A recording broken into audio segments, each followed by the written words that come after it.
ahead and introduce yourself. My name is Remy Connor. I am the Inked Magician. That's it. Like, I know I've been doing magic now for 22 years. It's been my full-time job forever, ever since I was 13, which I realize is a weird thing to say, but I started performing almost right away. Uh, Really? I was practicing, like the story that I tell, and I love telling this particular one, is that I was in 13 years old. I was invited to my parents' friends thing, the thing that you go to when you're 13 years old, that like you have to go to. And I'm there and I'm practicing in the corner, and this very, very drunk guy comes up to me and watches me do magic for 20 minutes and then gave me $40. Oh, And I was like, wow. wow, I'll never work again. And that was it from there. I came back from New York to Florida and found a job in a restaurant and started working at, 13, 14 years old.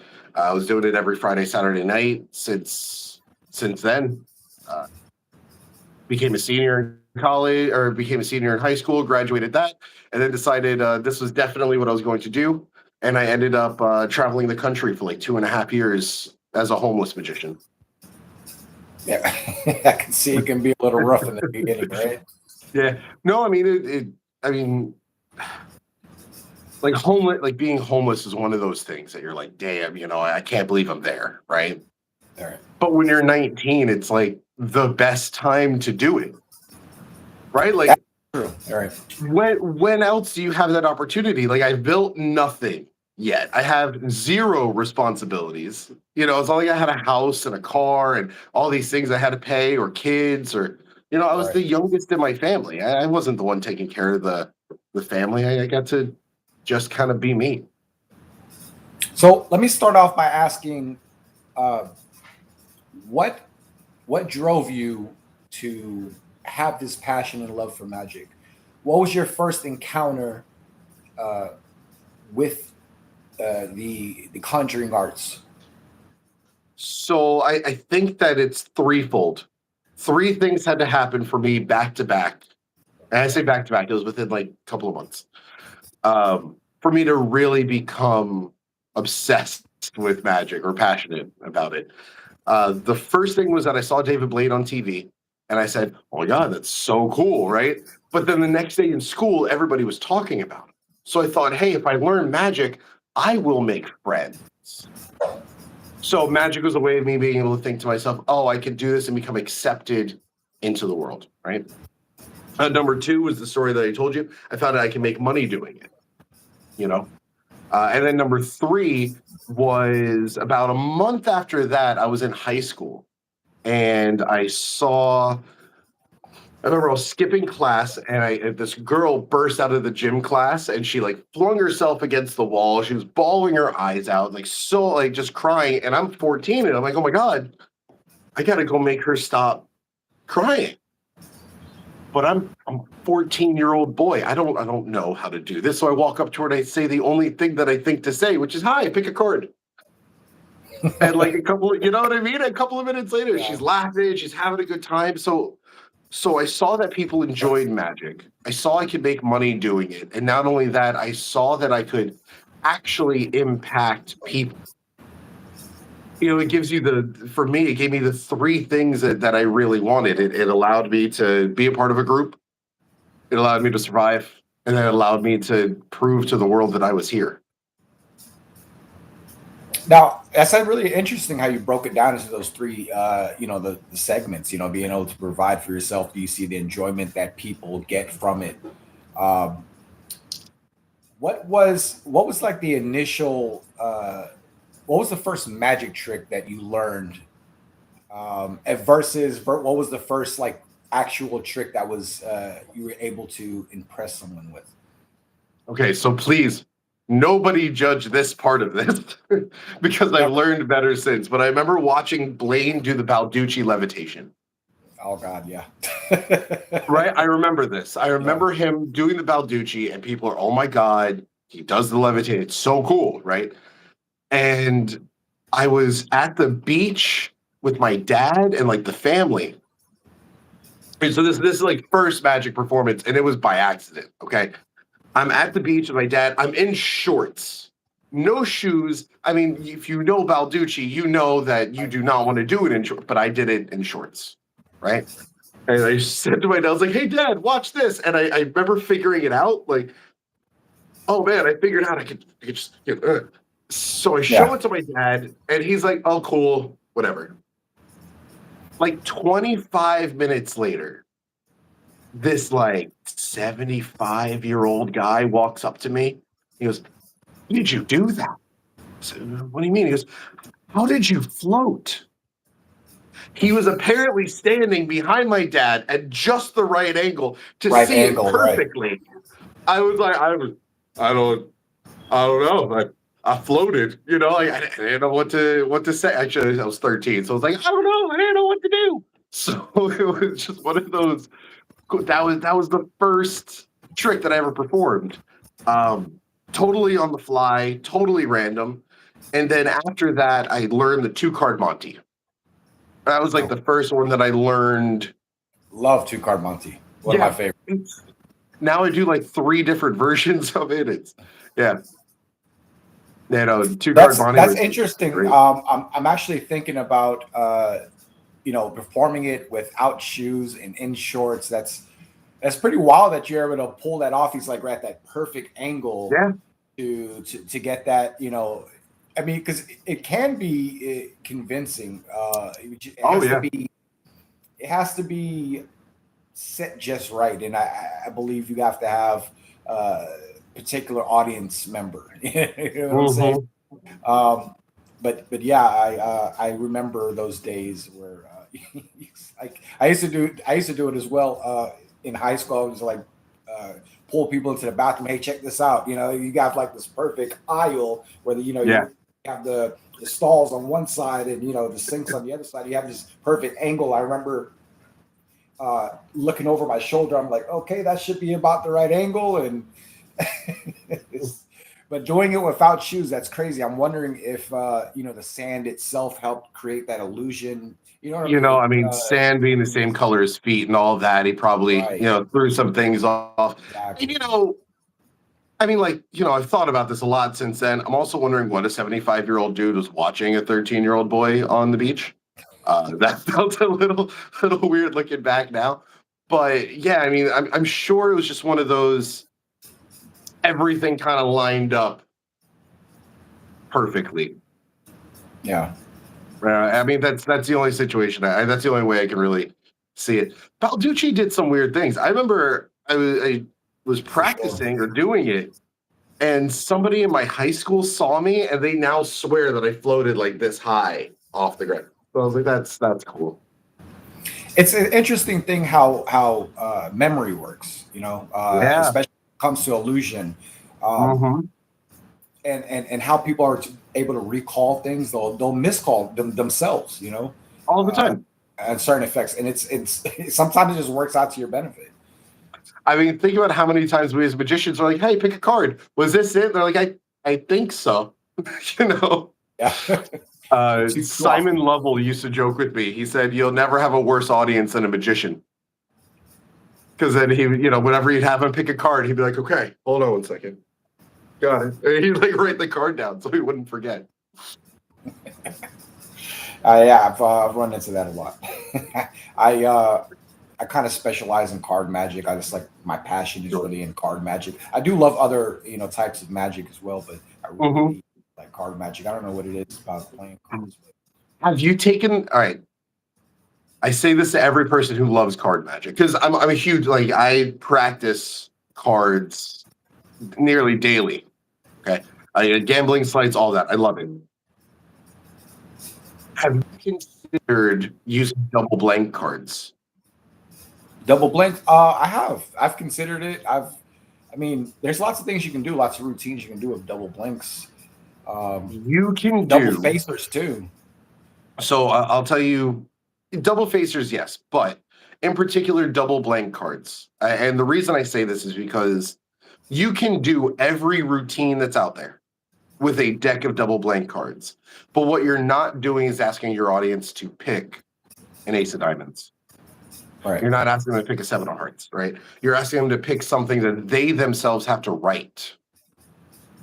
which is kind of one of these crazy things, right? Because now instead of finding the four clubs, they're finding their name. They're finding their their addiction or whatever the performance is, their favorite food. They're looking for their new girlfriend, right? The person they have a crush on, whatever it is, you can build that out, right? If when you would do that, the routine, you'd have the kings, the queens, the jacks, and the aces, and you put them all in, and somehow they'd end up together. It was like the hotel trick or something. Where they pair up. Is that what you're talking Yeah, about? I mean, just any routine where they end up pairing up together, Right. or the four of the kind end up in certain spaces, right? Right. You can now do that with people. Like instead of doing blackjack hands, you could do it with couples. I see what you're saying. Yeah. Right? And suddenly all these things that we know, and that's changing nothing. It's taking 2 extra minutes to have the people write down something on the card, which is actually good time for byplay. Yeah. Right? One of the things that I do is I carry a red and a blue Sharpie.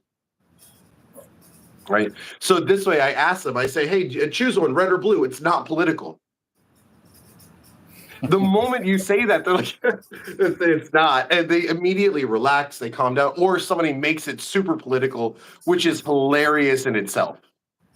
Right? Yeah. But it's that nice like tension. There's a lot of things I have to say about using double blank cards. I think that they're great.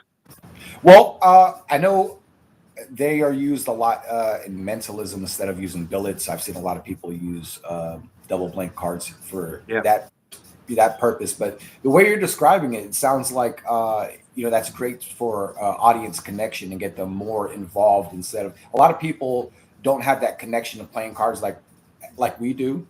And sometimes people tend to see them as props more than anything else. People who don't really play cards and stuff like that. And, I mean, who else besides magicians are carrying around a deck of cards? These days, not as many. Nobody's playing card games as much. Yeah. The other thing about a double blank deck, which is weird, it's almost like the opposite of something that's gimmicked. Because to the audience, it can't be gimmicked because it's not even finished yet. Right? Like you haven't put the final ink on, which is supposed to be the cards. If you haven't done that, now it's okay. Well, these are just pieces of paper. So now, if you have dupes or whatever it is that you're going to do, I just think that it allows for so much more. And even blank face cards, sure, but I think the double blank is really. Now I have a blank card routine that 100% would work with double blanket cards. It wouldn't really matter. Where you have someone think of a card and they kind of spell it out. And of course, all the cards are blank, so there's really no way I could tell. And then, you take back the cards and go through them, have them shuffle them up, whatever. And it's a really, really interesting, really cool routine. But I don't see any reason why it couldn't be done with double blanks. I actually had a magician friend of mine was telling me that he was doing the exact this exact effect with double blank cards. And there's really no. I'm sorry, it broke up a little. What was that? No, I have a magician friend of mine that he really loves this effect, and he does it with double blank cards. And there's really That's awesome. Couldn't. Yeah. That's awesome. Yeah, I started doing it because of Greg Wilson's Point Blank. His ambitious card routine.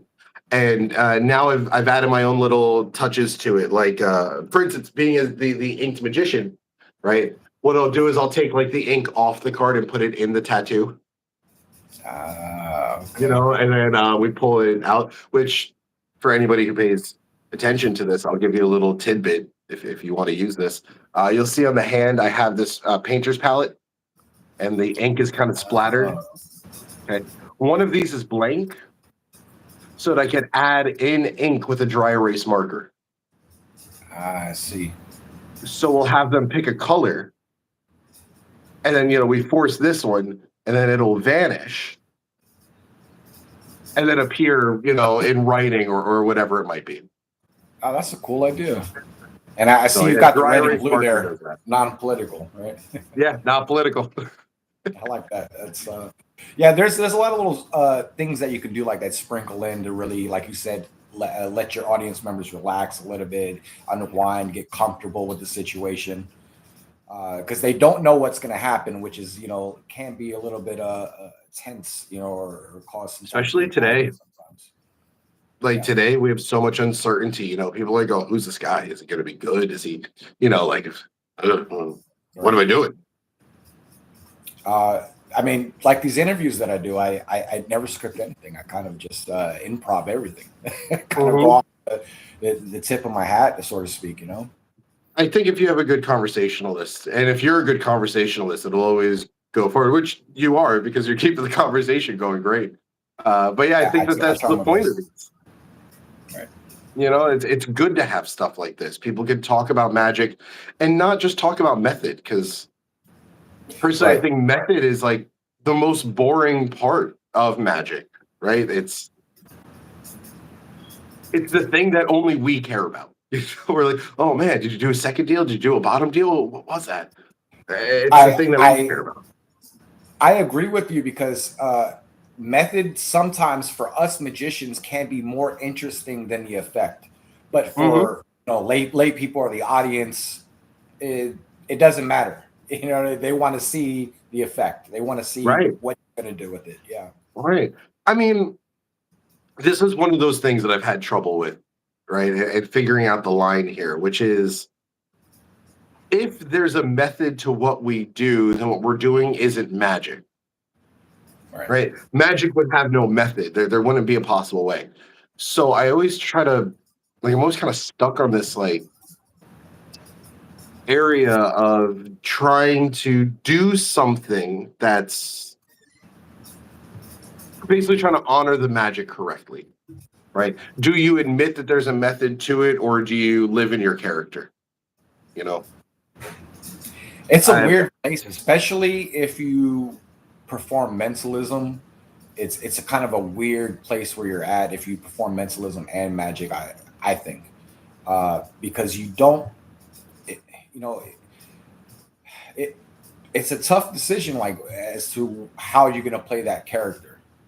Right, are you going to play it straight, like things that I'm doing are illusion, but let's see what or you're going to play it as I am reading your mind, I am making these things levitate, I am making these things disappear, etc.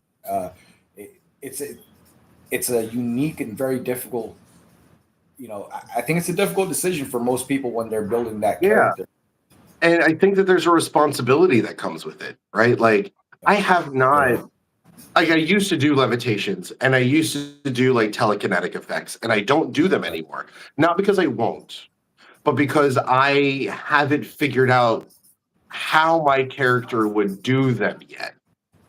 Because the one thing that I don't really want to do is walk on stage, claim to be real, right? Like, I don't want to walk on stage, claim to be real, and then also do this thing, which is have powers, and I'm so much better than you, right? Because once you claim real, that's what happens, right? And I have found that telekinetic effects don't have a reason yet, other than showing off. I'm sure that they do have a reason. I just haven't found it yet. And actually, that's where I'm journeying in right now, is trying to find the way of doing those without me rubbing it in your face that I can do this. That's in a way, I sort of feel the same way when it comes to a lot of like cardistry. Sometimes it kind of from what I've seen, it can kind of turn people off if you get a little bit too fancy with the cards. Sure. I've noticed, versus being kind of very nonchalant, just doing the regular type of shuffles. Truffle shuffle is where it's at. Oh yeah. Especially that is. If you're doing any stack work. Yeah. I use mnemonica frequently, and truffle shuffle, man. That is. I am still working on my truffle shuffle, to be honest with you. Oh, I think I will always be working on it. Yeah. I hear you on that one. One thing I've used as a substitution, without going, like you said, without going into method. I don't really like discussing methods and stuff like that on live, but nobody's really gonna understand what we're talking about. But I found that if you were to anti Pharaoh and then Pharaoh to get in place, let's put it like that. That is just as ineffective as doing a real Pharaoh shuffle versus doing a fall shuffle. And I can do a couple of different fall shuffles that Mhm. work well for me. Um, uh, so there's a lot of workarounds, right? There's a lot of ways to stay stacked up. Um, but I feel like with something like a Pharaoh shuffle, if you're like you're seated at a table, you can shove. You can do the old. You're spreading the cards out. Look, the cards are going in between each other. You can have the spectator. Yeah. Anything that the spectator gets their hands on the deck, and then at that point they think they shuffle, just like that missed call that like we were talking about earlier. I think there's something to that. I don't really know exactly what it is, but besides, any way that you can get the spectators' hands on the deck, I feel is pretty strong. I think yes, yes. If you can get them to handle the cards, they absolutely acknowledge that there's something normal about them at that point. Now that doesn't work for every effect, of course, but Right, right. if you can do it, you can do it. It's we have five senses, and I think that we should try our best to use them to our advantages. Like one of the great things about the truffle shuffle is the sound, Yeah, right? So they see the action, right? So like you're performing. So this is how I do it. I get on stage, right? They see, and then they hear, and then I put them away, and we move forward. And I don't even say we have a deck of cards. I'm gonna shuffle them. I say none of that. I go through the never. presentation, right? Yeah. You go through the presentation. Just anybody can have you think of a card. I'm gonna have us build a card if you don't mind.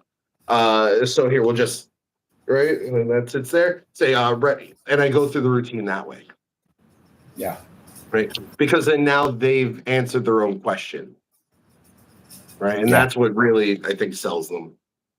I'm completely with you on that because I think one of the failures in early magicians is explaining what you're doing. I Yes. think that happens a lot early on, and that's a bad habit that a lot of us got to break out of because it happens pretty often.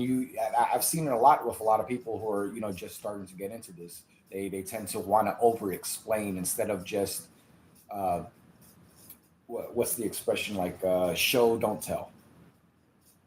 Okay, so I have my theories as to why this happens, right? And the biggest one that I think is because we are not confident in the beginning to do magic for an audience. So what do we do when we're not confident? We talk, right? We fill in those gaps. Think about listening to somebody speak and they say,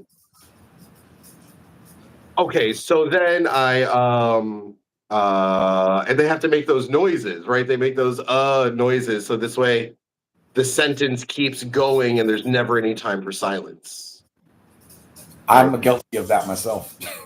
If you keep going through it, you realize like, oh man, I can be quiet. I don't have to say something.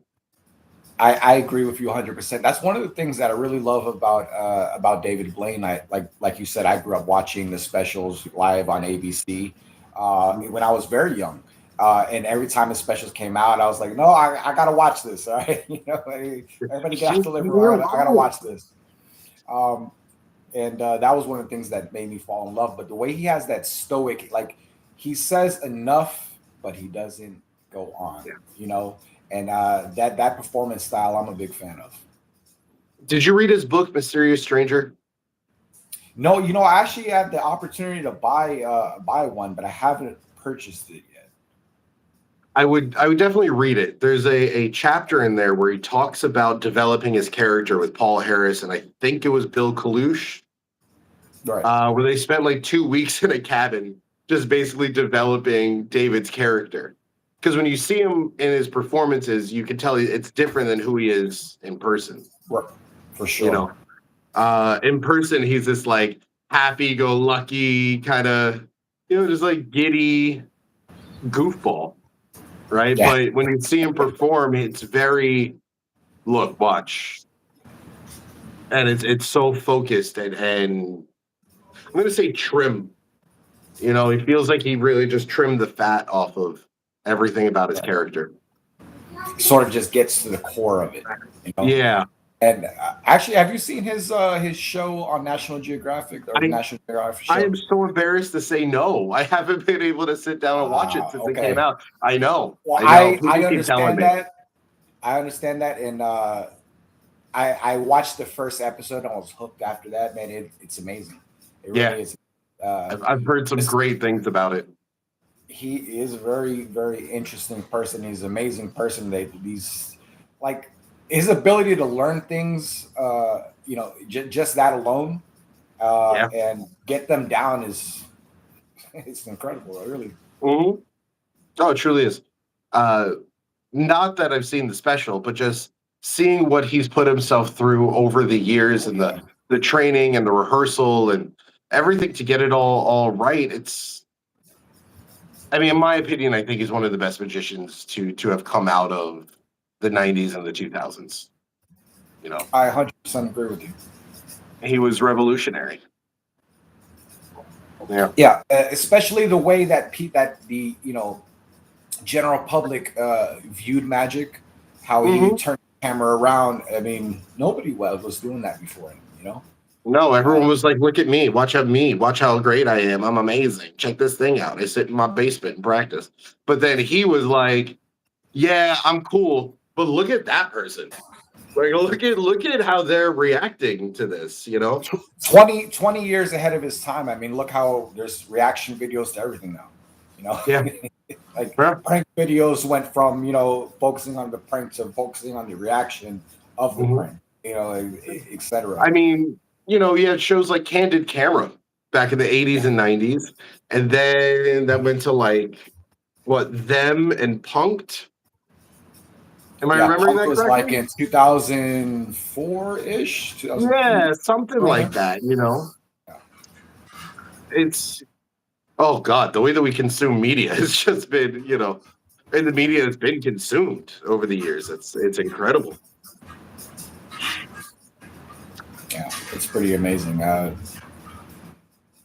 Now it's crazy. Just the thought of when I was a kid, thinking of having something like a cell phone was like sci-fi. You can have a computer in your pocket.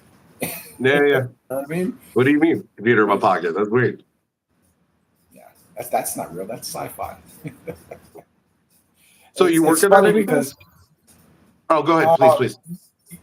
Oh well, I've actually taken a little hiatus right now. Okay. Like between Mother's Day and I had a birthday. Oh, and happy birthday! I saw you had a birthday recently. Oh, thanks. Yeah. It was 10 days ago. Oh, yeah. Mine was on the 6th. Hey, look at that. Yeah. Summer babies. That's fun.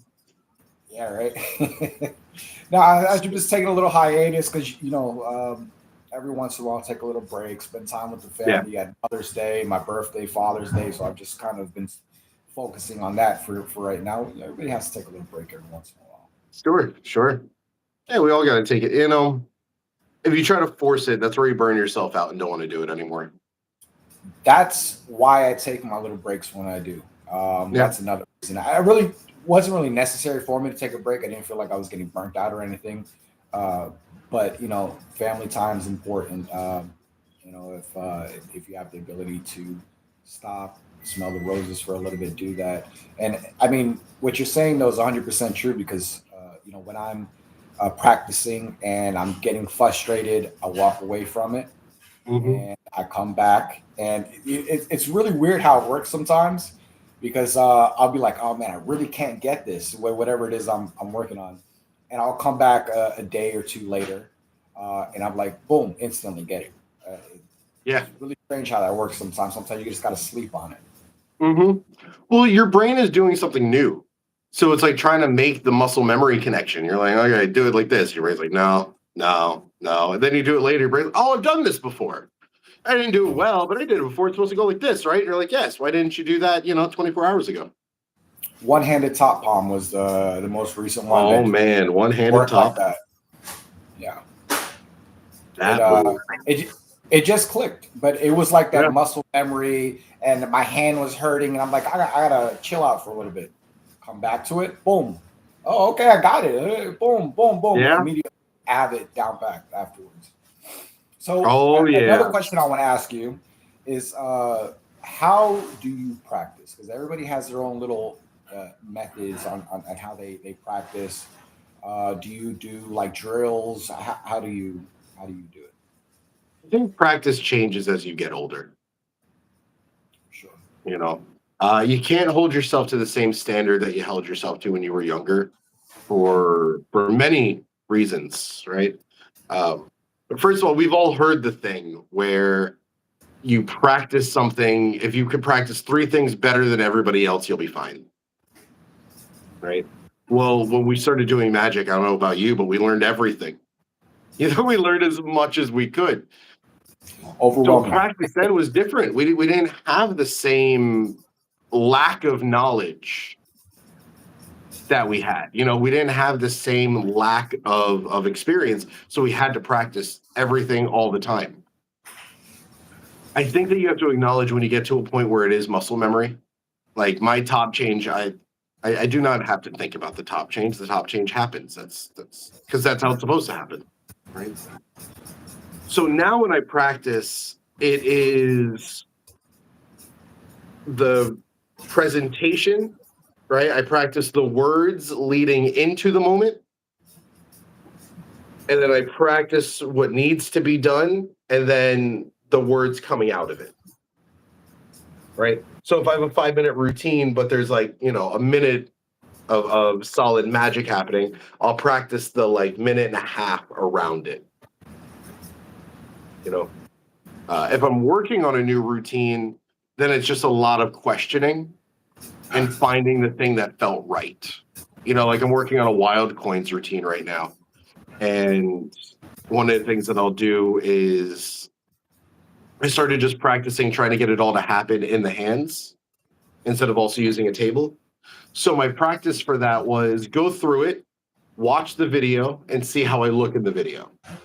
And then I'd practice the individual moves that needed to look better. And once those felt better, then I'd go through the routine slowly and then start picking it up quicker and quicker. Now, you ever watch Modern Family? Modern Family, yeah. You're talking about Phil. Yeah, Phil would say, remember, slow is steady and slow is smooth and smooth is fast. And I apply that to my practice. Practice it slowly, and eventually you'll get fast with it. It's actually good advice. I mean, yeah. I trained martial arts for 15 years, and it's the same thing when it comes to that. You cannot do the moves fast right away. You're not going to be doing the moves correctly, and I'm assuming it applies to everything else the same exact way. You start off real slow. You do it the right way. That way you don't, learn. I used to teach martial arts as well, and that's like the number one thing when people they want to go fast right away, but you got to go slow. You got to get it right, slow. That fast, it'll be, correct. You'll get fast eventually, and I think that's the problem is that people want to be fast now. Yeah. Yeah. I agree. So, what is it like? What is it like gigging? Tell me a little bit about. You were telling me a little bit in the beginning, but what is it like gigging and going to shows and performing? And now that you are, out here doing this, what is that? What does it feel like? What is the experience like? I feel that I have a responsibility as a magician to, I guess, do it for the world. It's the thing that I love to do, and I always feel odd about it because I chose an art form that I can only share with people. I can't do it by myself, right? Like this is one of the problems that I have is let's say I'm really psychic. If there's nobody around, I can't read their mind. That's a Right? good point. Let's That's say that I actually can, right? Like, let's that's say I what's can, tough about mentalism. yeah, Practicing mentalism. You can't. I mean, yeah, how many? You can't really practice mentalism with the same people over and over. You have to go right. out and perform. Yeah. So there's that part of it. There's the part of if I was really able to float something with my mind in my life, that's normal, Right. right? Like I would drop something and be like, oh, and it would just float up to my head, and I keep doing what I'm doing because to me that would be a normal thing, right? And it That's a takes good an point. audience to require, or it requires an audience for it to be amazing, for them to know that what they're looking at is not a part of reality. So why do I say that? I think that if you acknowledge that that is your responsibility as a magician, right? That that's what you're doing. You're showing people something that's making them question life in some way, shape, or form. Definitely. I love that. I love that responsibility. So for me, and I'm gonna say as an artist, but I hate saying that, but that is technically what you would be in trying to express Magic's an yourself. art form. It is. Oh, it absolutely is. Yeah. But if you're trying to express yourself and impact people, it's one of those things that really allows you to do it. So getting out to gigs. I mean, geez, I could talk about gigging from all different perspectives, right? Like as the magician, just getting out there and doing it's fun and exciting because I get to do all the things that I was thinking about and practicing and working on at home, right? I get to show people something different and I get to put my character to the test. I'll do Yeah. all of these things that I've refined about, my performance character. Do they work? So that's a fun part. The actual getting of the gigs. I think that there's not a lot of talk about that. Right. We see all these master classes and we see all of these marketing techniques. Oh, you need more clients, you need more gigs, you need more of that. And yeah, there's a couple of gig sites that really work. But nothing beats moving to a new city, going to the local hotel, like luxury hotel, and just doing magic at the bar until somebody hires you. I mean, there's a lot of classic stories of people going to, fancy restaurants and, doing table hopping. And next thing you know, hey, the car magician, what's up, brother? Good to see you, man. Ooh, who's that? Do I know him? I'm not sure, but he's got a great channel. This he posts more than more than I can imagine. It's Oh, crazy. really? He's Cool. amazing. You should check him out. Yeah, check out his channel. Okay. What's up, Card Magician? I'll check out your channel after this. You're a nobody. There's Get out of here. There's a great line that says, "I am nobody. Nobody is perfect. Therefore, I am perfect." Now he's really good. You got to check him out. Okay, cool. Yeah, I love seeing other magicians. So let's see what Maybe he's doing. maybe one day I'll convince him to do one of these interviews. That would be cool. Yeah. Hear that, Card Magician? Get on the interview. He's fun to talk to. I try, my man. So business end, that, like you said, that is something that is not really talked about as much when, most people want to focus on the magic, the feeling of going out and performing. How do you feel about the business end? Like you said, getting gigs. Tell me a little bit more about that. Figure out what you think is important about magic, and that'll help you with finding gigs. There will be no substitute for walking out into the world and doing magic. There's just no substitute for it. There's a lot of stigma around being a magician.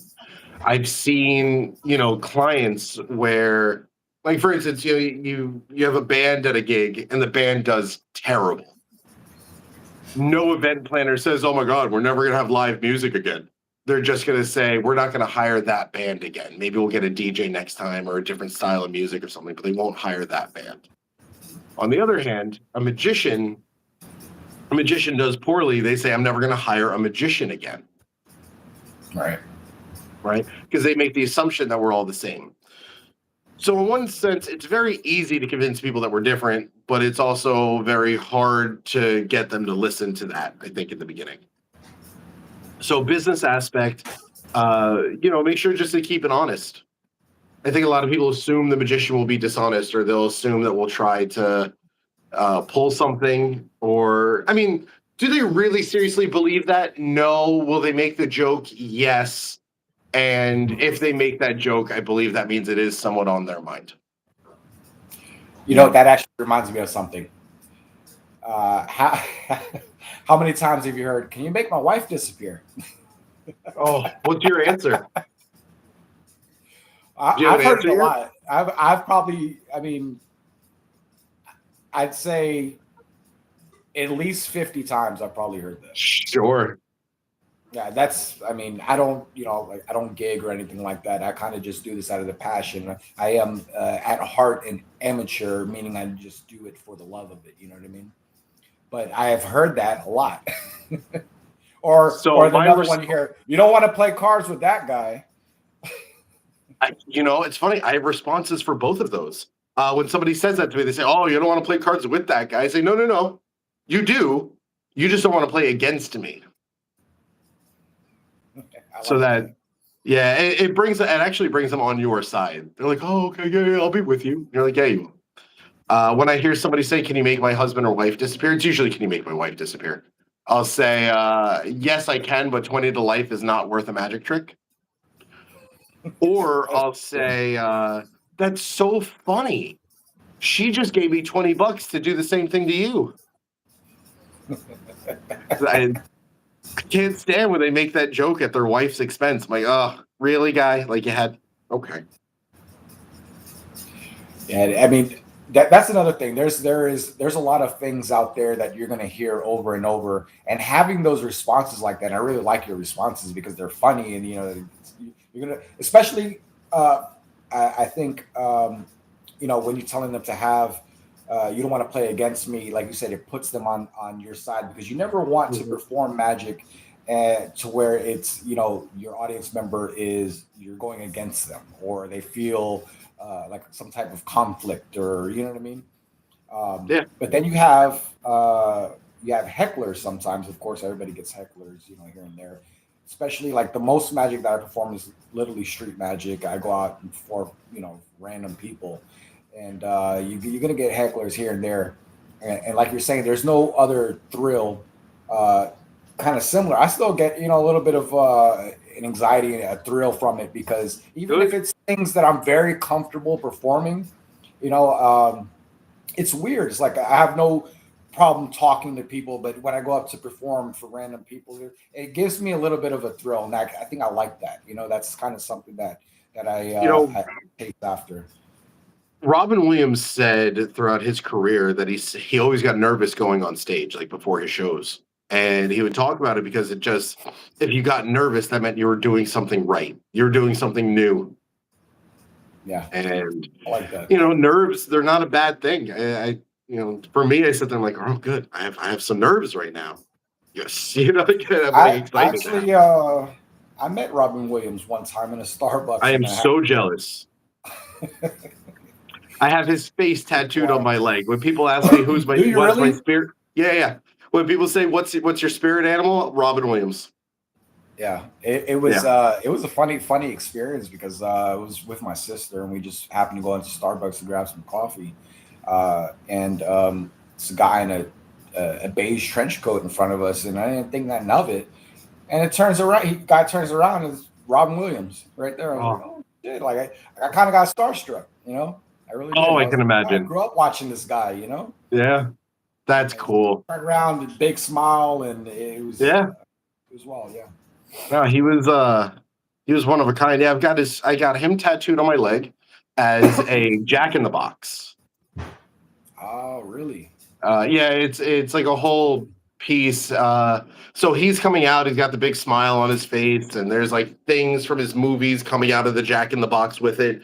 But then at the bottom is a mask of his face in a sad facial expression.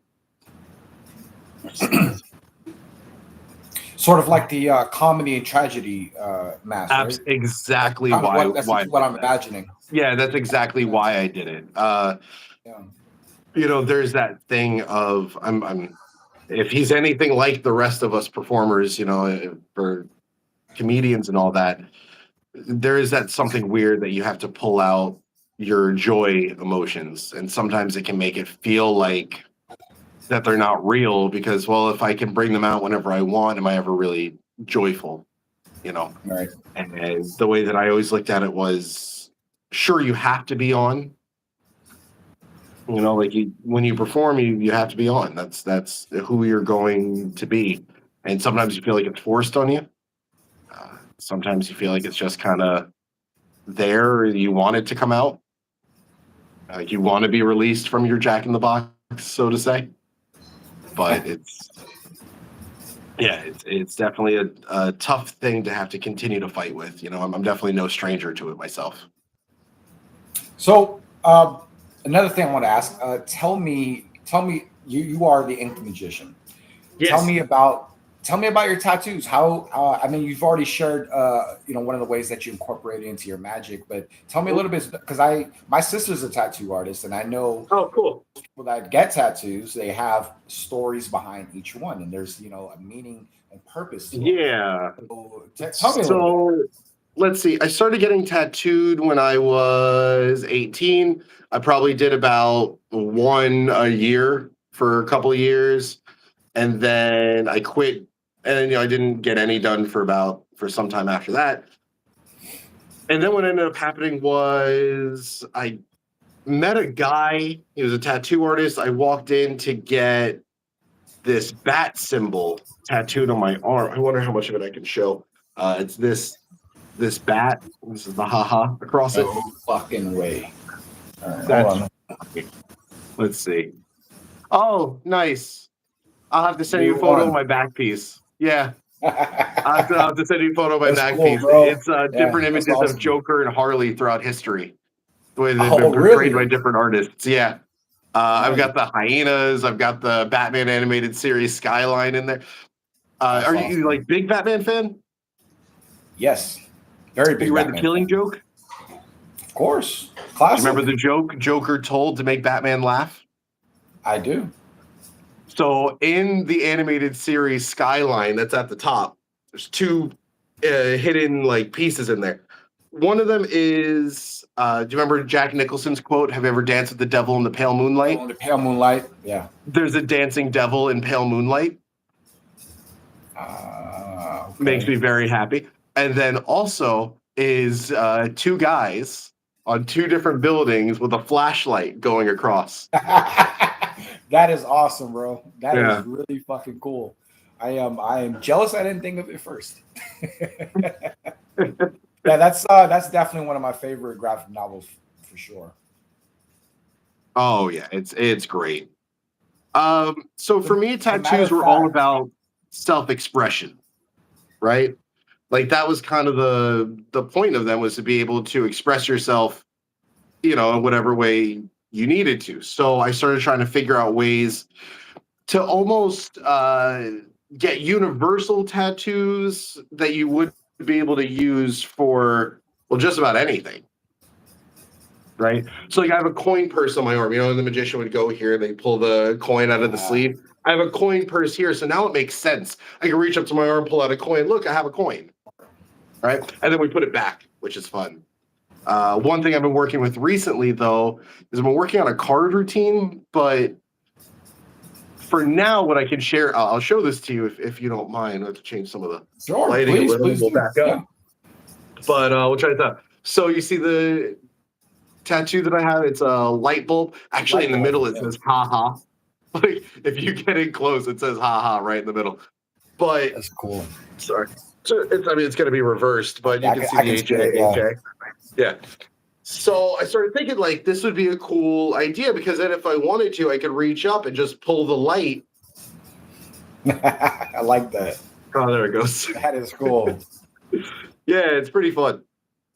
So there'd be different ways for you to be able to use your tattoos in that sense. So for me, that was a way of being able to produce anything, right? Because like if we do this, oh my God, why? And this sucks because now I have a 3-day gig coming up and this is not working. It's a bit of a problem. It's always embarrassing, right? Trust me, I've been there. I know how it is. Yeah. Let's see. So we can go like this, right? And I like this part, right? Because one of the problems I think with the normal D light is that there's always that weird transfer moment, but this one you can actually see it. And you'll see some of the red on the tattoo. We'll change it. Ah, that's cool. And then maybe if we wanted to, we could change it. That's nice. Thank you. That is awesome. I've been doing these little balloon animals. And the thing is that it's always fun to try to do, like if we did it again, right? We get another light. We'll change this one to a red one, and then we'll do blue. There's the color change. I like that. Oh, there we go. Oh, so cool. So I know kids probably love that, right? Okay, I know adults love this. I know. I'm saying my daughter would absolutely love it. But yeah, so this is if they want like a rough one. This is the one for like, oh, you wanted a real balloon animal. That is cool. Yeah, I think and that's really what it is about being a magician, is just try to be unique. Yeah. You know, try and by being unique, I mean, the best way you can do is just be yourself. Yeah. You know, it's, I think that's you know, for me, instead of finding a character, I'm kind of just myself. You know, take it or leave it, so to speak. You know. Well, I'm going to say something right now, and I don't mean this rudely, but this was one of the best things that was said to me when I had the same answer. I saw an interview, or not an interview, like a class with Rick Mall. Are you familiar with him? I'm not. Rick Mall, no. Rick Mall, Maue. I have a personal good feeling about him. I told you I was homeless, and that started by going to a magic convention in Vegas.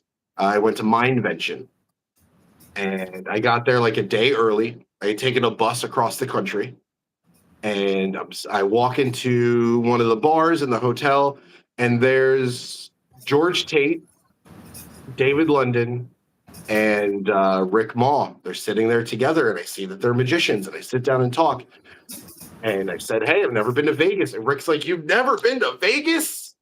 And he gets me into his car, and we just start driving around. He shows me all of Vegas. The four of us are driving around. I made a really good friend that day. He gave me a place to sleep for a couple of days, helped me out with some food. Super nice guy. We've kept in touch over the years. But he did this class, and he says, when a magician says to me, oh, what do you mean character? I'm just me. His response is, well, that's a boring answer. And then he proceeded to point something out, right? Which was that, sure, you can be you, and we're not saying to not be you. But what we are saying is the you that is going on stage to do magic is not the same you that's coming home 3 a.m. drunk to your wife. It's not the same you that woke up in the morning to bring your daughter to school, and it's not the same you that's paying the bills that afternoon. There's different versions of you, and they all are you. Just figure out which one it is that you're going to be performing with. I 100% agree with you. If it's the you that, and this is the one that I've settled on, I love magic. I love it. I love showing it. I love reading about it. I love buying things for magic. I love meeting other magicians, talking to them. So when I go out and do my shows, that's the thing I remind myself, that this isn't about me. It's about my love of magic. So when I perform, it is, I can't wait to show you. Like, you're here. I can look, I got this thing. Let me show it to you. You know, it's like a kid in a candy store feeling. I 100% agree with you. And, you know, when I perform magic, I do sort of put up, I put a face on, you know, so to speak. Yeah. I'm in performance mode. Yeah, we all do. Right, for sure. I mean, if anybody wants to see me and my personality, how I am like as a normal person, I actually do a podcast with a fellow YouTuber, and you can really kind of see that other side because I'm just myself without, I'll perform magic here and there on the Yeah. podcast, but I'm pretty much just normal me without, going into that performance mode. Yeah. It's funny. I save the regular me for private, when like I'm at home or I don't know. I feel like once you've decided to be a full-time magician, you're always a magician. Yeah. There's that weird part of how do you say this? If you do your whole show and then afterward you're like, well, I'm not really a magician. And then they're like, well, okay, you just tricked us for a while. Unless you tell, you got to get this. I feel like even after your show, you're still committed to your character. Right. Yeah. I love it. I do. It's just I can't wait for the next 3 days. I'm doing Comic Palooza. Actually, for anybody in Houston. Yeah. If anybody's out in Houston. Yeah, it's so much fun. It's like a 3-day convention. They've got like Adam Savage from Mythbusters is going to be here this weekend. Oh, cool. Cheech and Chong are here. I'm so excited to do this again. But yeah, this is my 3rd year doing it. Excuse me. I get to set up a booth, and I have about 5 different stage shows that I perform, and it's a real good time. It's real good time. And plus, I spend all day doing magic for people like Luigi, or like the Mario Brothers, or like, oh my God, Harley Quinn just came up to me, and I get to show her magic. Like it's just one of those fun. Cool. Yeah, it's you get to do magic for weird costumes, and just feels cool. That's cool. I've never been to any type of Comic-Con or anything like that. I've always wanted to go though. Absolutely. Where are you based out of? Florida, Central Florida. Oh. So you haven't been to like MegaCon? No, I haven't. Okay. We'll make that happen. I work. Magic is a passion of mine that I kind of do on the side. I have a full-time job. I work like I was telling you, I work nights and I work a lot of hours, 12 hours a day. So, what's the job? A lot of time with the family. Actually, believe it or not, I make juice. Juice. Yeah, blend juice. Yeah. It's got to be meditative. It puts bread on the table. Hey, that's good. That's good. Can I try something for the viewers? Please do. Yeah. Is there anybody able to interact with us? Anybody able to like write something or respond? Maybe. And anybody watching, if you want to see an awesome magic trick, leave something in the comments section down here. Yeah. We'll give them 30 seconds for that, but we'll show you. It's kind of one of those things that I've been doing recently. This has been like my favorite, just kind of quick, not quick so much, but like truly impossible moment, right? So one of the things that I've started doing is I have a philosophy that magic will happen because I look for it, right? If you're into anything, it'll happen enough, right? Like when you get into marketing, at first you don't know what is marketing, but then eventually, once you get into it, you see it everywhere. You're like, oh my God, all of this is marketing. I feel like magic's in that same boat. Oh, for sure. So, for instance, if I look for magic, so I think I'm more able to find it. Like if you were to pick black or red, which one do you want? Let's go with red. Red, okay. And then that means you have the heart or the diamond? I'm going to go with hearts. Hearts. And this is the time, if anybody wants to jump in and type in the answer, your answer on this, you can. So we've got red, we've got hearts. You can either choose a face card or a number card. I'm going to go with a number card. Number card, odd or even? Even. Even. And so that means you get the 2, the 4, the 6, the 8, or the 10. Which one do you want? I'm gonna have the 2, please. The 2 of hearts. Yes, sir. I mean, look, at the end of all this, that ends up being pretty random, yes? Now, you'll see, sorry, trying to get this on camera the best that I can. In my pocket, you'll hear that there's something. Can you hear that? I can barely hear it. Yeah. Yeah, barely, right? There's not much in there. What it is, it's change, and it's hitting, if we can even get it out of the pocket. Sorry, it's hitting Lucky Stone. We'll play that game later. But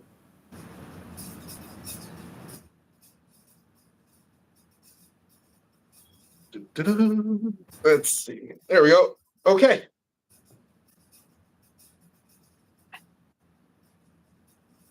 My 2 cents. Actually, this was all that was in the pocket, right? Just the 2 pennies. That's 1, that's 2. 1, 2. That's it. The 2 of hearts. I love this. I've been loving this routine. It's just so impossible. Yeah. You know what I mean? Like it's just so impossible. That is interesting. I'm liking that. I think I might have to play around with some type of concept like that. It's pretty cool. Do it. It's fun. I like this presentation I've been using about like finding magic, and that's why it happens. You know, because people walk away from a show, they're like, "Well, I can't do magic." Well, yeah, because you haven't practiced. Right. You know, so it almost gives an excuse and says, "Hey, I need you to practice doing these things." And once you start to practice, you'll find magic. And I'm hoping that what that'll do is it'll inspire people to get into magic, and then they'll understand the responsibility of having to do it. Yeah. Or it could just be fooling myself and hoping it means more than what it does. It's definitely not easy. That's for sure. No, sometimes when people are so good, you make it look easy. Mm-hmm. You know what I mean? There's a great quote that says, "It's our job to make the difficult look easy and the easy look beautiful." Who is that? Because I remember that quote. Who? I believe it was Jeff Sheridan on the Street Theater DVD. That's where I heard it. He may have heard it from somebody else, but that's where I recall the saying from. I'm trying to remember, but I've heard it somewhere.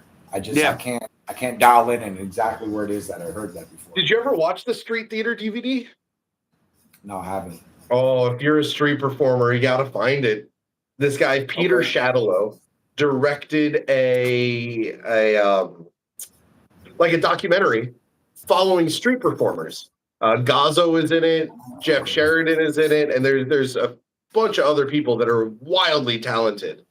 There's a guy called the Gym Show, right? And his whole performance is juggling, but it's hilarious. And he does it for like 500-600 people at a time, all gathered in the street. His finale it's phenomenal. His finale is he stands on a stand that's like maybe 4 feet off the ground. He's got the rollabolo. You know what that is? The board on the tube that goes back and forth. Oh, yes. Yeah. Right? Yeah. So he balances on that with 1 foot and starts juggling. While juggling. While balanced on it. And that's his finale. And that, at least it was his finale for years.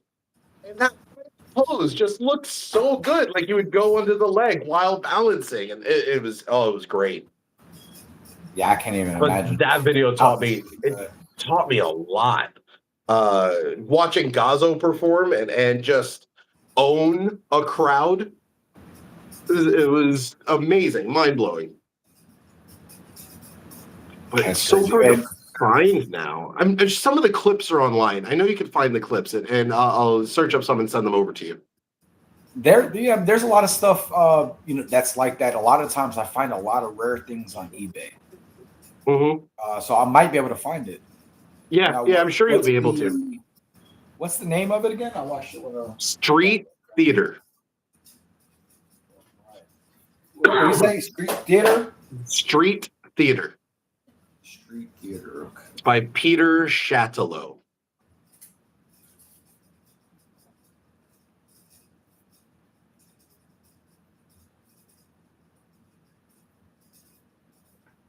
Peter Chatelain. Yep. Shatalow. Chatelain. Okay. All right. Interesting. Okay, I'm gonna check that out. Favorite books on magic, or most influential book on magic for you? The most influential book on magic. I have quite a few. Uh, does it have to be one book, or can Nope. it be like a series? Anything that has influenced your magic. That's a tough one. That's a really, really difficult question for me.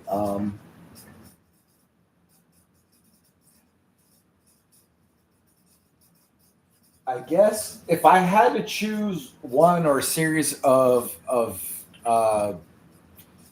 I'm gonna say Card College, and the Okay. reason is I think that is like if you're really into card magic, that is the perfect place to start. Now, there's a lot of other options. You have, I mean, Royal Road. There's a lot of options there, but Sure. I think that's like.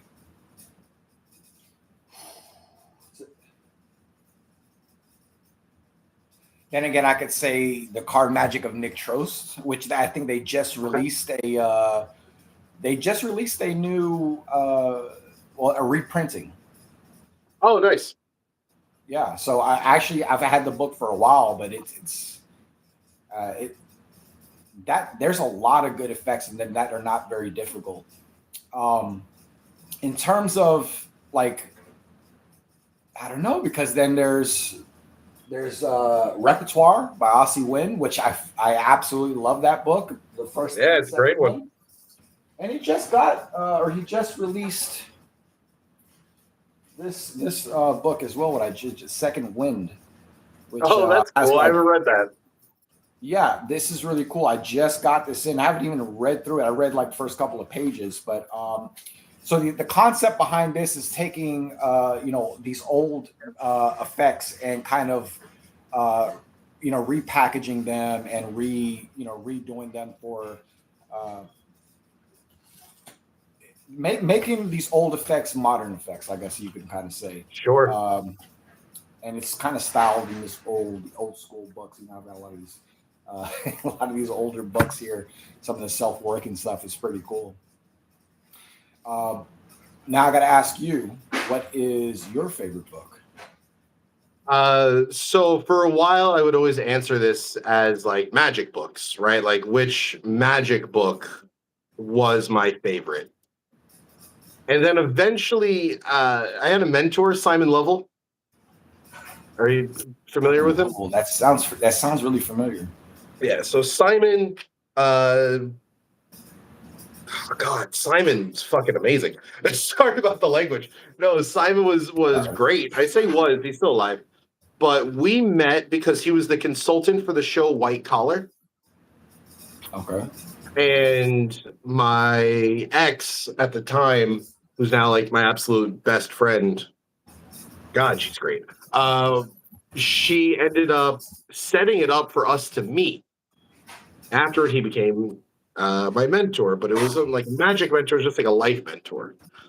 And when asked him the same question, he gave me 2 books. Neither one of them are magic books, but they're both about magic. One of them is called Illusions, The Adventures of a Reluctant Messiah. And it's about a guy who's an actual messiah. Magical powers, the whole 9. But he has no desire to be a messiah. Oh, that's an interesting idea. So much fun. The story starts with like another story within the story, right? The first chapter tells a story about these creatures that lived at the bottom of an ocean or at the bottom of a raging river. And they spent their entire existence grasping onto the rocks for dear life. Because if they were to let go, then the current would bash them into the rocks, breaking them and killing them. But one of these creatures, he couldn't stand holding on anymore. Right? He didn't know what would happen. The elders told him that he would be broken and that the current would kill him, but he didn't know it, right? He didn't see it for himself. So he told all his friends, hey, I'm going to let go. Everyone's like, you're going to die. You're crazy. Why would you do that? So he let go. And suddenly the current drags him and bashes him into the rocks, where he ends up holding on again. And he realizes, I just didn't do it right. I just let go. I didn't do anything. So this time he heals, he lets go, and he starts to swim up above the rocks. And then he starts coasting, and he gets into the actual current. And now he's just flying, coasting all the way down this river until finally he passes over another colony of these creatures. They all look up, and they see this guy flying above them. And they say, oh my God, look, it's our Messiah. When all it was just a guy who let go. I think there's something to be said for that. And the other book is called The Man Who Was Magic. And it's about a magician. His name is Adam the Simple, which if you read the book, it's pretty funny to find that name. But he's trying to find a city called Mageia, where the world's touring illusionists live when they're not performing. And he wants to go there to learn magic. Except he can do real magic and believes that the people in the city also do real magic. And that's where the book starts. It starts with him getting there. It's him and his talking dog, but he's the only one that can hear the dog talk, right? So it's just him pulling up, getting to this place and interacting with the other magicians. And the thing about this book is that it reminded me of truly how simple magic is supposed to be. Like there's this great scene in the book where he's let into the city, right? And he's walking down the street. And, it's a city of magicians. So, all the flowers are fake. They're all silk flowers. And, there's just, random things everywhere that are magic-y. And he's walking by and he hears a child crying through a window. And he kind of walks up to the window with his walking stick. And he says to the girl, oh, my God, you're crying. What's wrong? She says, well, I'm punished. My dad won't let me out. He says, oh, I'm so sorry. Here, this is for you. And he just kind of... The way it's described is that suddenly a rose comes out of the staff and he gives it to the girl. And she starts crying all over again. He goes, oh my God, I'm so sorry. I didn't mean to. And he makes the rose vanish completely. And he says, well, what's wrong? And she says, no, I want it back. He says, why? She says, well, it just scared me because all the roses in this town are fake. And that one was real. That's interesting. Right, that's the moment that made me realize, right, that's what magic is about. It's that simple part. It's that easy thing. It's I didn't do a big story. I didn't do this whole elaborate, thing. Now, granted, it's all in the middle of a story, so you get all the back text in that way, which, you do need when you're doing a live show. But in that case, he just walks up to a woman, makes a rose impossibly appear, and gives it to them. And when they get scared, he made it vanish, which is exactly what you would do if you were a real magician. Right. And that's what we're all sort of chasing, that feeling, Yeah. You know what I mean? Of how to create an effect that looks and feels like that. So with that being on the table, we all have had our moments that are just, real magic, right? You spread out a deck of cards, you say to somebody, think of a card, they pick one, And it is the card that they're thinking of. There was no force. It just happened. All you can do is take the credit for it, right? That is interesting that you mentioned that because it happens a lot.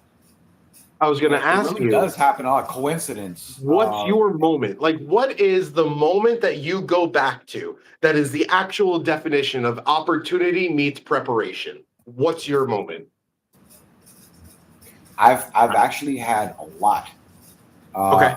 I've had a lot of real strange coincidence. I don't know what it is with me, but coincidence seems to follow me around. The more you do it, the more we actually coincidence there is. we actually did a test on the last podcast that I did, was to see if I had my friend who's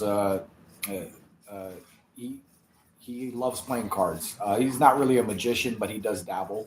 Um, so he's shuffling his deck of cards. I'm shuffling my deck of cards, and we're trying to cut exactly to the same card. We're like, well, what are the odds?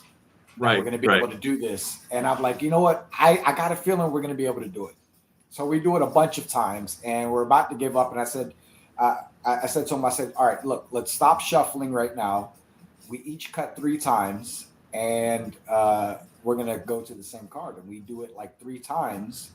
And on the 3rd time, we lift up the cards, and what do you know? It's the exact same card. And I had a feeling it was going to happen, but I don't know how. I don't know what the odds of that is. I mean, yeah. I think my favorite moment that I've had recently with this was actually with one of these balloon animals. Right.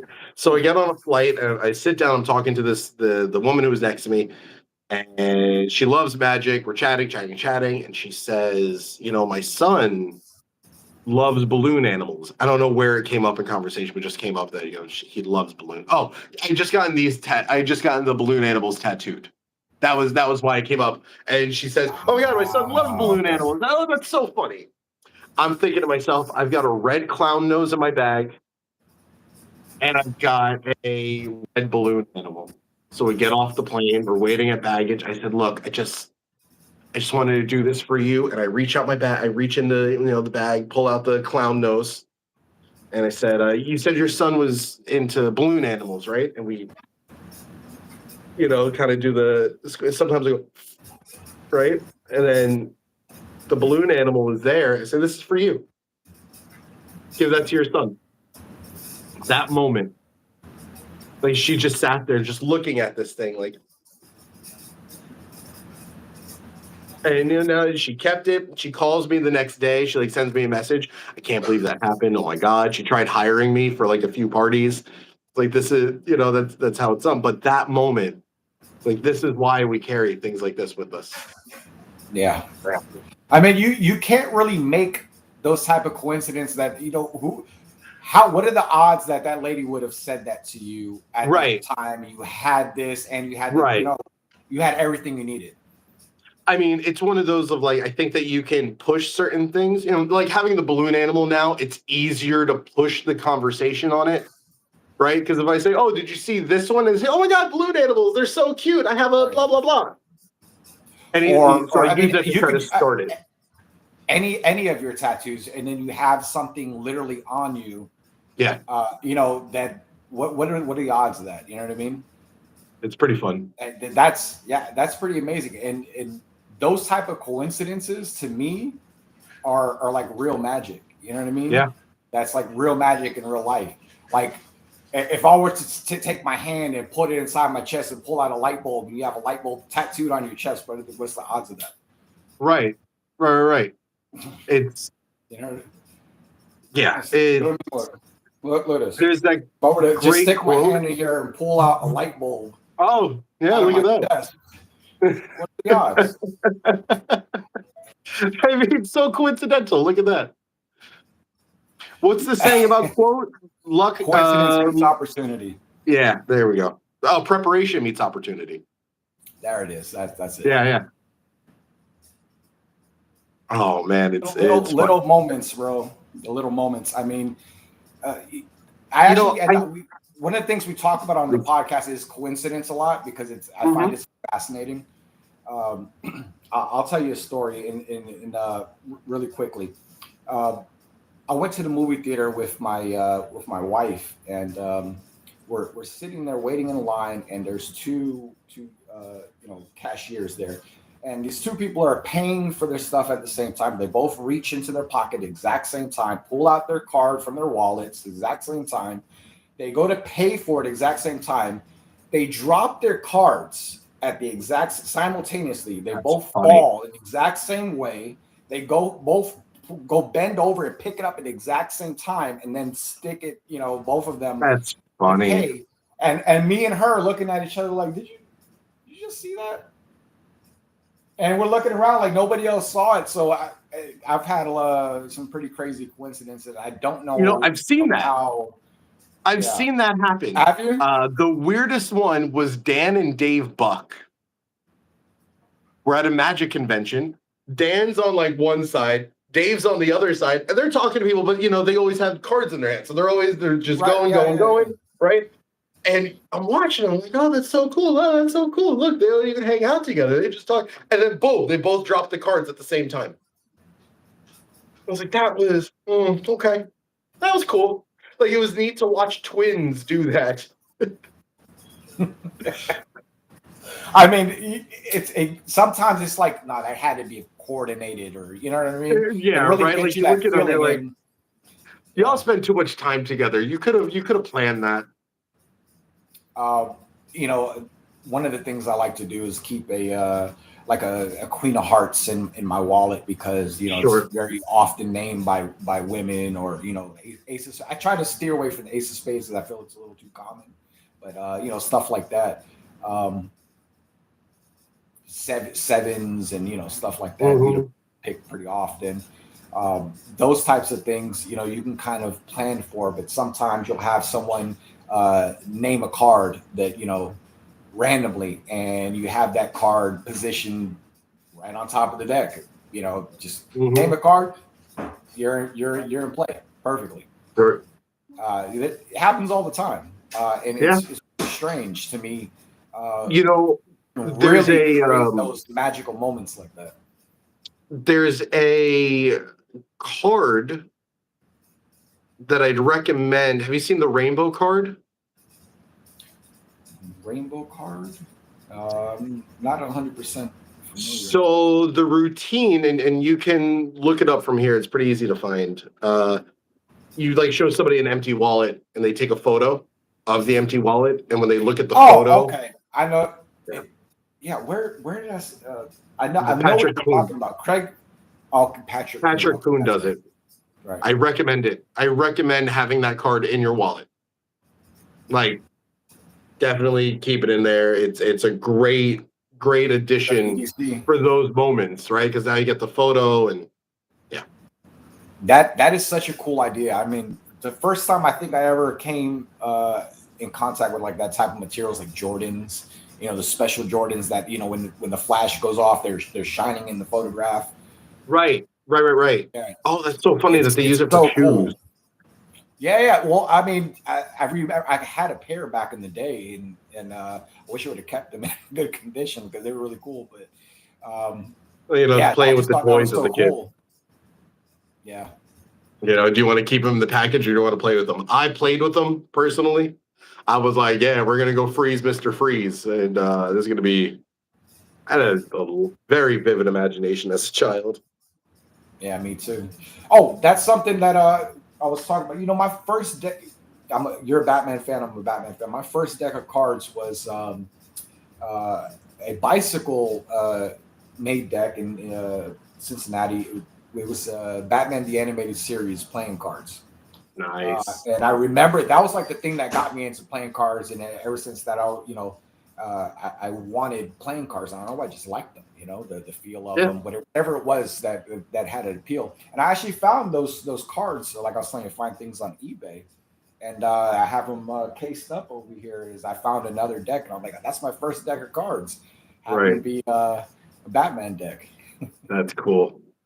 I still have my very first, not trick deck, but like luxury deck.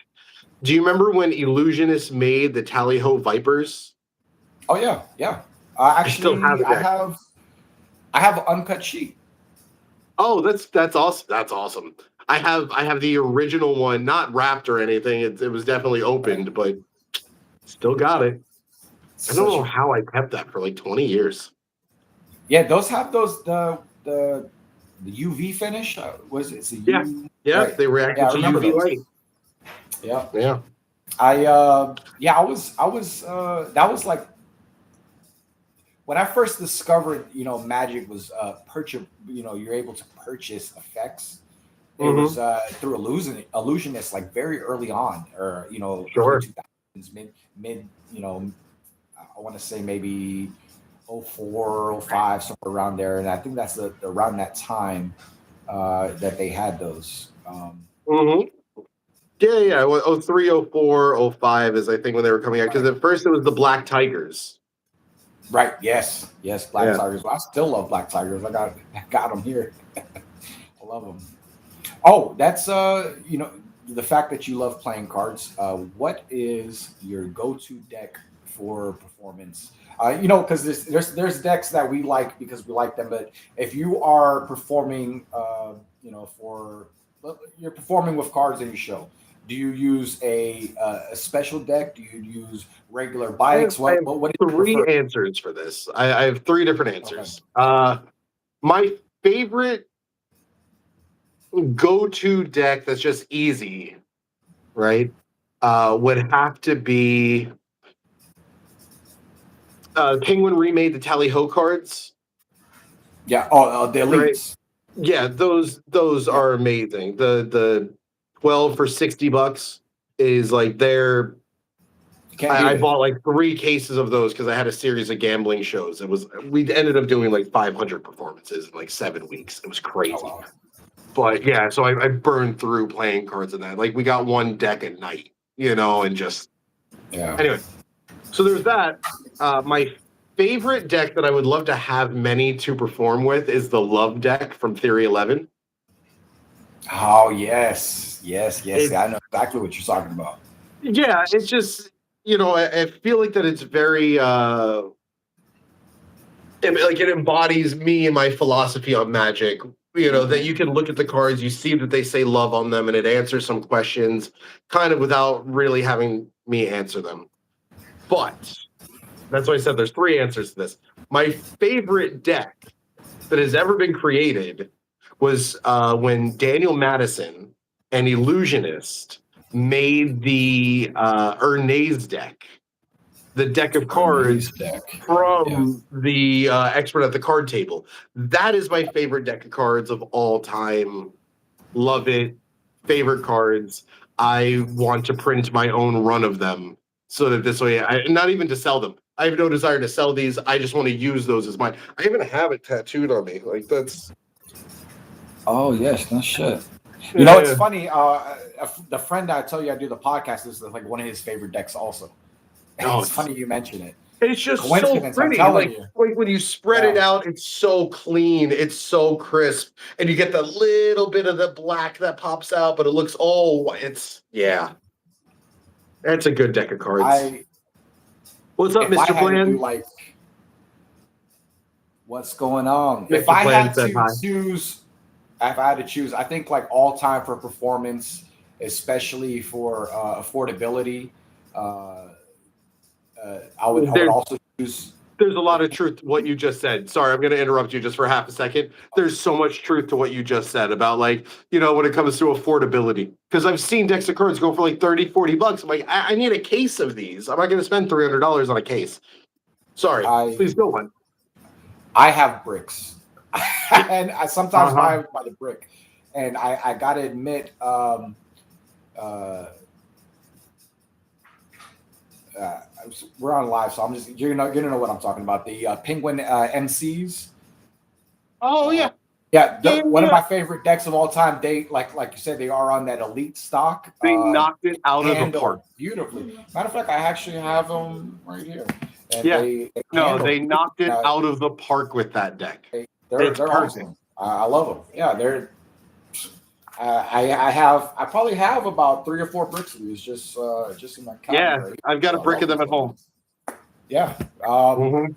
But I think if I'm performing for for laymen and stuff like that. Yeah. But if I want to go a little more incognito, I think another very good option. And I love um,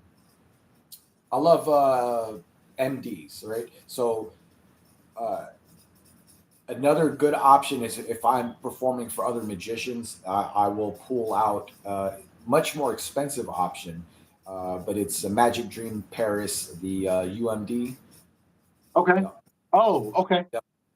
ultimate, right? Yeah. Yeah. Yeah, Yeah. I love that deck. It's a little bit of a thick stock. You got to kind of get used to it. It kind of feels more like a Theory 11 deck than a Doesn't bicycle everything deck. feel thicker after using some of the penguin like crushed cards? Like It I really don't know does. how they did. I mean, they're soft like right out the case. But yeah, the Hello, UMDs, Dragon. some of them are thicker. Yeah, they Hmm. yeah. But there was two different versions. I actually have both different versions. One's thinner, that feels more like in line with a bicycle deck, and the other, Sure. I don't know if they have the different runs or what's going on there. The other one is thicker. Feels more. The stock is thicker. Feels more like uh, more along the lines of like a Monarchs or something. Who's Sure. 11. Sure. But my all-time favorite deck, and I literally have it like all over the house. I have a brick of them, and I overpaid just because I love them. Split Yeah. spades. Split spades. That's I a great fucking deck. love split spades. Well, Uh, that is a great deck. I love the design. Mark Stutzman knocked it out of the fucking park with that. Yeah. I love that back design. I And don't you know what know, to think. And then have, specifically the bicycle split spades, yeah. which they are also MDs. Okay. Uh, I mean, I just love MDs. Period. I love split Hmm. space. Can't beat I it. know which Love ones you're talking bicycle. about. Yeah. So, have you seen the guy that like carves out the playing cards so he makes them 3D? Yes. Yes. Yes. That's I awesome. love seeing them Beautiful. with the Beautiful. split Beautiful. spades. Yeah. Yeah, it 100%. looks I beautiful. couldn't agree more. I could not agree more. Those, I don't know how they do it because the design is so intricate. Like I can't even imagine the time. Like I remember David Blaine had released the Gatorbacks like that, where they're all cut out. They were. I don't know why I didn't buy them. They were very cheap, and now they go for like hundreds and hundreds of How dollars. many? Sorry, Dragon asked a question. How many platforms are we streaming from? Just this one, YouTube? Currently, we're just streaming from YouTube. Yes. Okay. Yeah. So just to let you know, I'm also on TikTok, right? Inked Magician. I just moved to New York, and we're setting up a studio up there for us to start doing lives. Oh, nice. Yeah, so we'll be doing that as well. I'm gonna have to check that out. What Yeah, that'll. now I just completely went over my head earlier, but did you say you were from New York originally? Yeah, from New York Or originally, moved to Florida when I was younger. Traveled and busked around a bit, and then settled in Miami for quite some time. Yes, we'll be doing magic tricks live on that feed. It'll be pretty cool.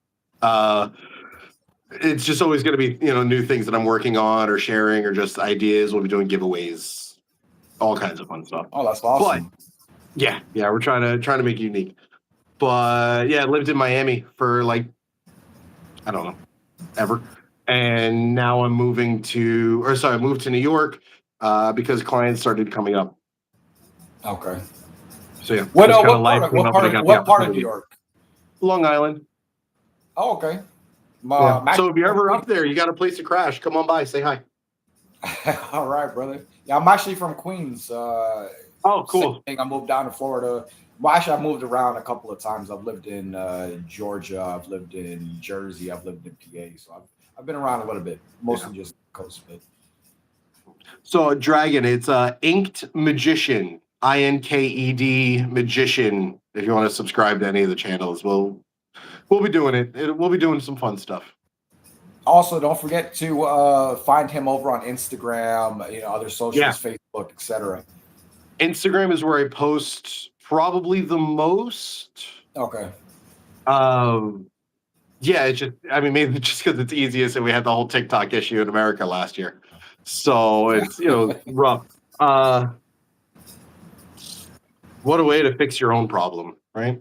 Anyway, Yeah. it was, just it's, but I post on Instagram and the goal is to start posting across all platforms a little more. I'm actually trying to hire a guy to film with me as I go out to the gigs. And so this way we'll start doing live streams.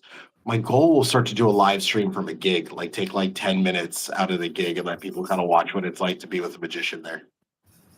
Yeah, Figured it'd be I some find fun. it a little difficult. I when I felt like I finally got a footing on YouTube, I decided Yeah. to branch out a little bit and do the Facebook, Instagram, and all that type of stuff. And like getting used to the other platforms and trying to spread out has been a little bit of a challenge. Hmm. Oh yeah, it definitely is. Like you find your one platform, you're like, well, that's great. Let's stick here. Yeah, Then you try to take the same thing and put it onto the others, and it doesn't work. You have to have your own. You have to have like a different method and standard for each of them, I right? actually had Like, I had TikTok for a while, and I just ended up getting rid of it. But I was doing really well on there. YouTube was probably the most what difficult. happened? I just I just didn't want. I guess I ended up doom scrolling more than anything else, and I just was like, you know what, Yeah, not for me. So I ended up going on YouTube because YouTube. I do less doom scrolling, more like documentary watching. You know what I mean? yeah, yeah. That's just personality kick of mine. But What documentaries did I watch recently? Did I watch anything? No, I'm boring like that. No, I just watched Dexter Original Sin. That was fun. Yeah. oh, they have a new season, Resurrection, I believe it's called. Yeah, so they did Dexter, right? Seasons 1 through 8, and then they did Dexter New Blood. Now they did Original Sin, which it's actually all one story. Like Right. Dexter season 1, episode 1 is actually the beginning of the story. It's not a prequel. Top Gun. I mean, like it is a prequel, like it tells you about the past of it, but it's told as a flashback. So it's modern day Dexter telling the story about being younger. It's not just like filming a younger thing. Like it's Michael C. Hall voiced over the show. Oh, okay. Right. Huh. So it's like continue. And then Dexter Resurrection is The going to new take one, place right? after that. Ah, okay. Interesting. No, I haven't watched. Are you talking about the movie Top Gun? Yeah, I saw the first Top Tom Gun. I did not see the Cruise. second. Yeah, yeah. Yeah. I like Tom Cruise. I'm not gonna. Like, I just went through all the Mission Impossibles. Oh yeah, they're great. Classic. Yeah, I seen never the saw newest them before. one. I haven't seen the newest one that yet. just came out. Yeah. Yeah, The Final Is it even out Reckoning. yet? It Yeah, is out. it It is actually out. apparently didn't do well at the box office. This is so crazy today, right? They said something The Thing. about. Classic. They Love it. said something like Thunderbolts made earned 360 million on a $180 million budget and still lost money. Wow. So I'm like, I think that there's something wrong when you can, double the profit on what it costs you to make the movie and your marketing is still more expensive than than the rest. I think that's crazy. I mean, ever since COVID, it just seems like movie theaters have taken a big hit. The entertainment industry, period. I mean, what are you gonna do? I kind of disagree. Not the marketing. Marketing is everything. Yes, you're correct, Next Gen Spawn. Marketing is definitely everything. But I'm going to disagree with you that entertainment took a hit. In my opinion, entertainment has always been the most stable job that you can have. No matter what's going on in the world, if everybody is going through a depression and a recession and things aren't there, people want to be entertained. Maybe you won't be paid as much, but they want the entertainment. So the gigs are there. And when things are going well and the economy is booming, people want to pay for entertainment because they want to be happy and they want to enjoy themselves. I think that no matter what, you just got to find the right group to market to and keep yourself out there. People say entertainment's hard. Entertainment's hard to make 7 figures, right? It's hard to make a 7-figure career. It's hard to make a high 6-figure career. But you know what it's not hard to do? Make a 5-figure career. It's not hard to make 50, 80,000 in a year. That puts you on average with other people, right? And I don't disagree with you. I just sort of meant like during the time of COVID and the lockdowns and all that stuff, where there was like films, for example, films like Black Widow had to stream on what was it, Disney Plus. There was a little bit of a hit to the entertainment, basically entertainment like films, theaters. Nobody was really going to the movie theater. I believe people like Joe Rogan was talking about how comics weren't really getting gigs like that. During that time, I believe it's been recovered, but I think that it did take a little bit of a hit. But like you said, everyone wants to be entertained. Everyone wants that little bit of escapism. Next Gen Spawn said it really well, right? It's a way to disassociate from life, and that is something that you almost can't put a price on that.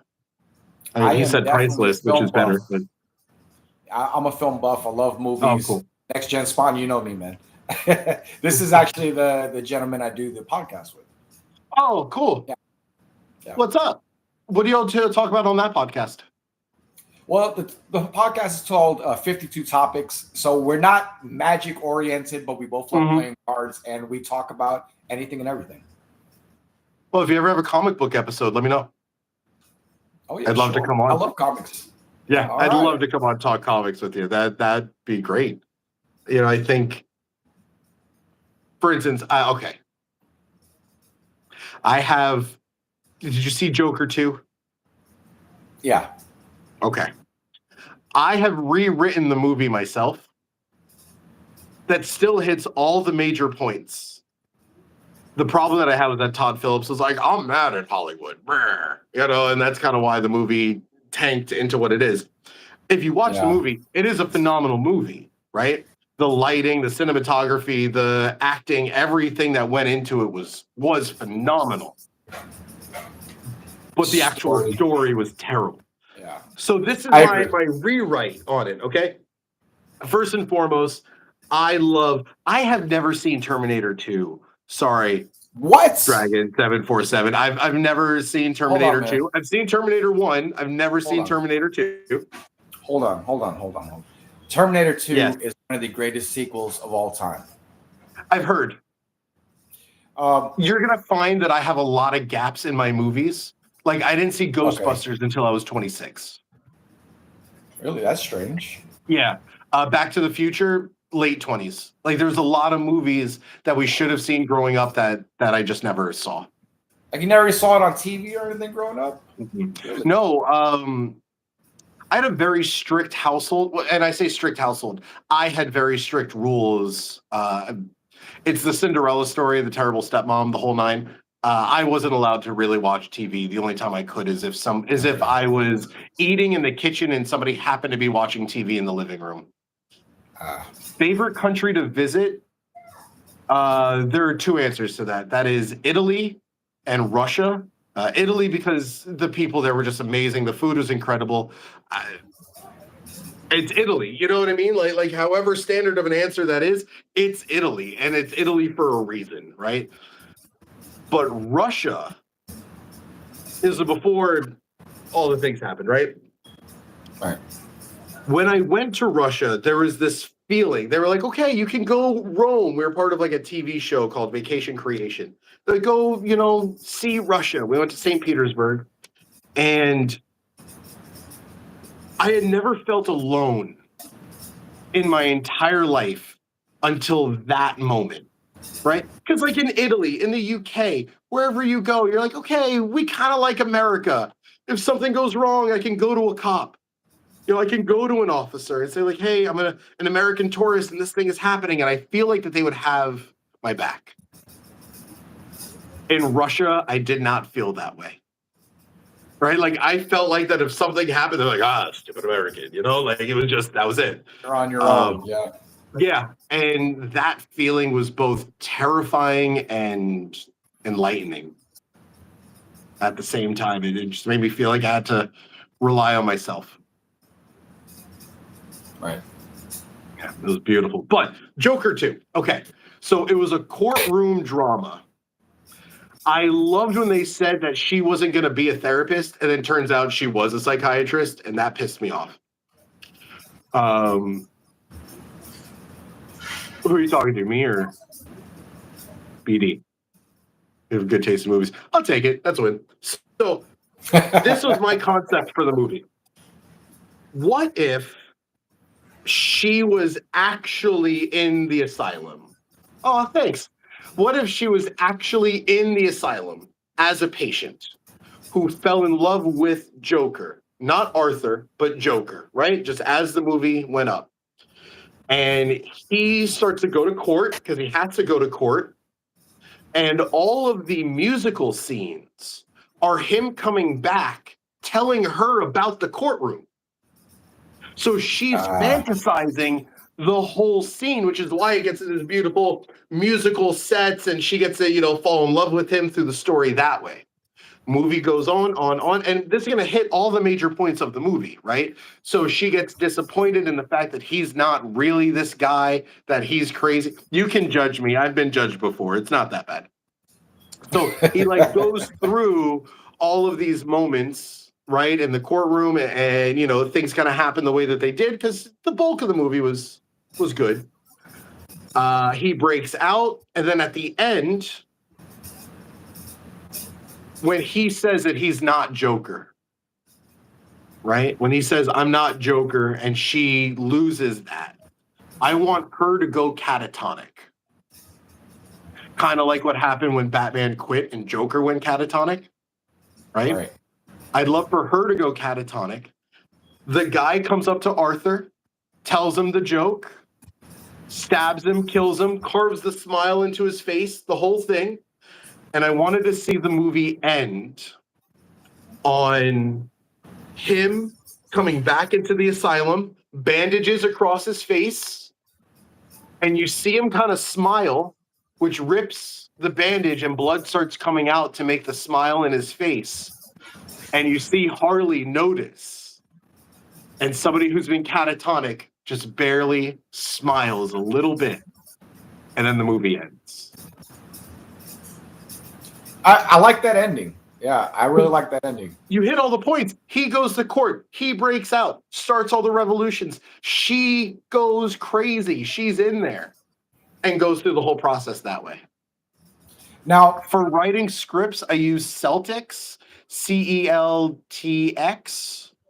or handwritten. Actually, I do a lot of handwriting of my shows. Now, I love the first film for multiple reasons. I mean, he won Best Actor for a reason. Right. The first film is brilliant. It reminds me of The Comedian. It reminds me of Taxi Driver. And I like those old 70s films. I'm a big fan. Like I said, I'm a big film buff, so I love all that stuff.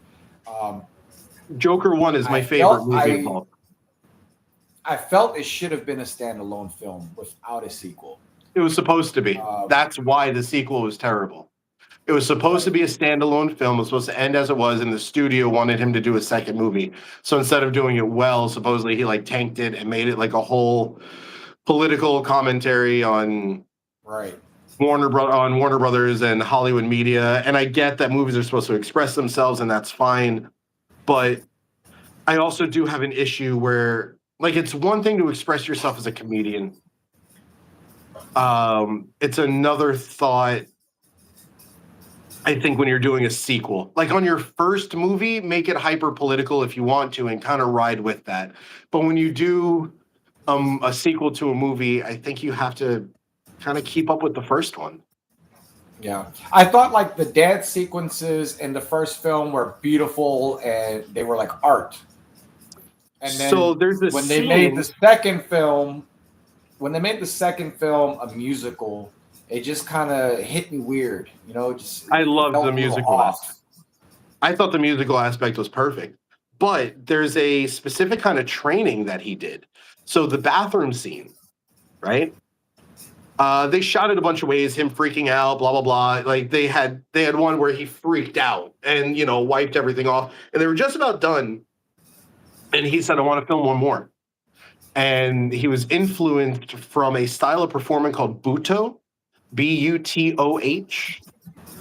And what it is, it's supposed to be this like guttural discovery of self, right? Where like you pull yourself into these dark, terrible places that you never want to think about with you, and you try to bring out those scary, terrible moments. And like even now you can see it, right? Like when you like think about that feeling of like this, Visualize that scene, yeah. right? And what happens to your own body when you do that? Like, I'm pretty sure he posed like this at one point, right? Because that's what it just brings into you. And then it's that movement and the ability to just go with it, right? So that scene was all based off of a performative dance. That's where you know that somebody like that is truly a professional at what they do. And Joaquin Phoenix is great. There's No no Country for Old Men question. I did see. That's a great film. Absolutely one of my favorites. I actually have a list of like 100 of my favorite films. And They say Javier Bardem is one of the closest to an actual sociopath as portrayed in a movie. That one is one of the ones that psychologists turn to. But like if you want to see a real portrayal, that one.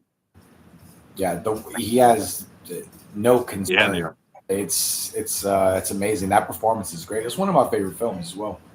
Mm-hmm. I've seen it one time and I loved it. The gun he had was cool. Like it was just cool. Yeah. Yeah, it's for killing cows, I believe. It's an air tank, right? Yeah. Yeah. It's pretty just insane. I would never think to, put that in a film. When I was in high school, I had a teacher who was allowed to bring a gun to campus. Like he was the only teacher allowed to because he would do a lesson with it. And he showed us how powerful blanks are. Right? He took an empty Coke can, loaded a blank into a gun, and shot it at like this range. The Coke can blew in half. Yeah. Right? He then took it like 8 inches away, shot it. You could see it was dented. And I realized, like, oh man, air pressure is a thing. Yeah, you can very easily kill somebody with a blank. Yeah, 100%. No question about it. Or give them a really bad day. Yeah, for sure. Yeah. I think a blank would probably do some more damage than like a bullet would, because a bullet could just, depending on the bullet, could pass through. But that air is going to disperse into you. It depends on the type of bullet. Like if you have a hollow tip, it's going to create a big giant wound cavity. But blanks are no joke, nothing to play around. That's why they at least theoretically on film sets they have to be extremely strict when it comes to those types. Yeah. Oh, I've gotten to work on a few film sets where they have guns on set. The whole room changes. Yeah. Like the vibe of the room is very different when that happens, because suddenly you've got like 3 different safeties per person. It's crazy to watch. I definitely. We had a scene where he didn't even have to shoot the gun. He just had to point and aim it. Right? Like the whole scene was like, hey, what are you doing? Oh, okay. And he put the gun down. But that whole scene, they had to have like police and fires, like safeties, all that just for that. Because even in filming that, you are breaking, one of the 4 universal firearm safety rules, and that's something I take extremely. Yeah, you never point a gun at something you don't intend on shooting. That's correct. Oh, I've had my gun safety. Yeah, it's My stepdad was a hardcore Republican, so he was like, "Yes, guns. We love guns. Everybody has guns. Let's go shooting guns." So, yeah, I had to go through all that training as a kid. It's good. I think whether or not if you want to own a firearm or not, I think those safety rules should be taught. Yeah. I think it's Even in useful, very, school. very useful information. Yeah, 100% agree. Mm-hmm. Yeah. No, I agree, 100%. Yeah. Life is interesting. Brings us so many things. Ain't lying. And yes, gaff cards are goaded. 100%. Do you have a favorite?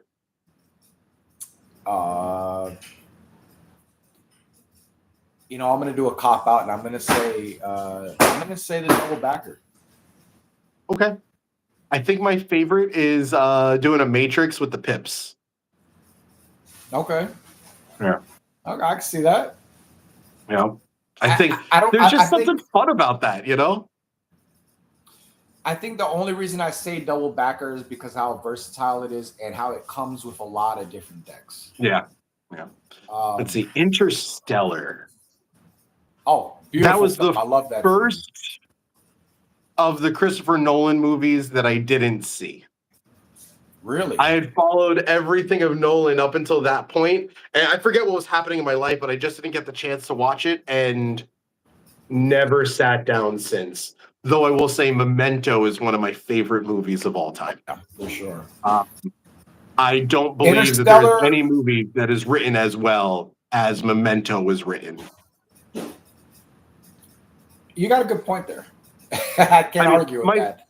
One of my favorite scenes in a movie of all time is in Memento, right? Where he's like running through the RV park or something, and he's like, "Oh, what am I doing? Oh, I'm chasing that guy." Guy turns, shoots at him. No, he's chasing me. That whole scene, great. It's so well written. But there's a feature on the DVD, right? That you can watch the movie in chronological order. Really? Yeah. So the big climax happens like 15 minutes into the movie. What? I think that's the fun part of watching it though. I don't know. I enjoy it. It's really like fun to watch it after you've seen it, right? Because now you get to see it all play out in real time, as opposed to the way that obviously the first time you watch that movie, watch it the regular way. Yeah. Definitely. 100%. But yeah, no, you get to the end of that and you decide to watch it. Cool. I really enjoy films that you watch them a second time and you still get that massive enjoyment factor and you're still learning. Like I love that. But seriously, watch Interstellar. That one has a great message and it's a tearjerker. It really is. It's a great film. There's a line. Matthew McConaughey's performance is beautiful. Yeah, I've heard he was great in it. Next Gen Spawn says that he doesn't like Matthew McConaughey, which is fine.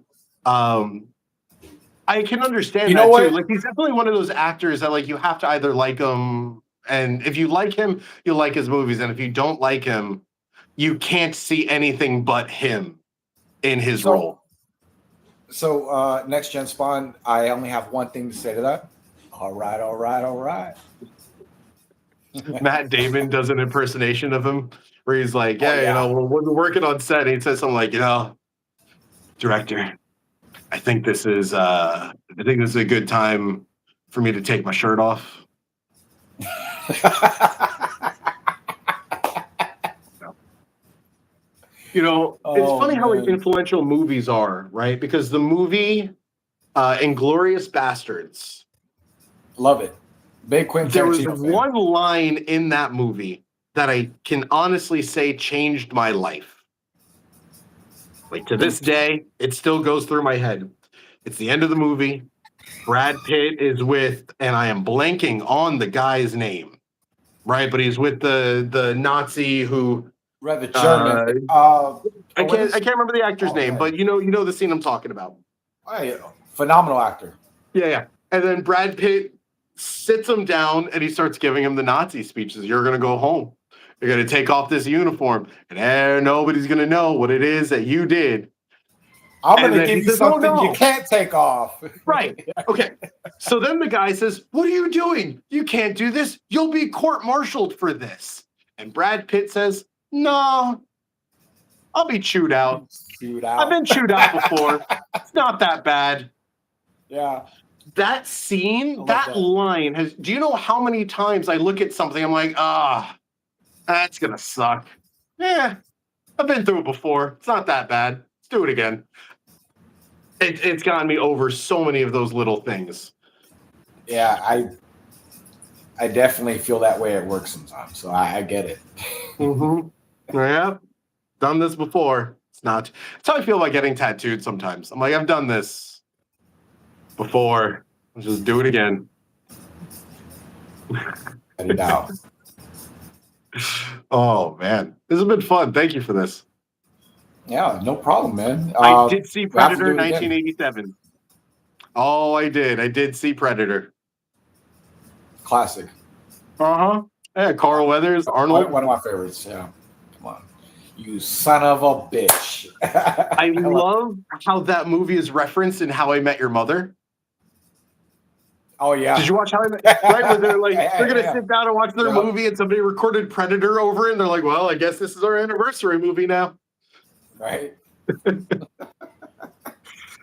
was a great show. That's classic. Yeah. Yeah. It's funny. I'm like rewatching it now, and I'm realizing how many of my like inside jokes and personality came from How I Met Your Mother. Yeah.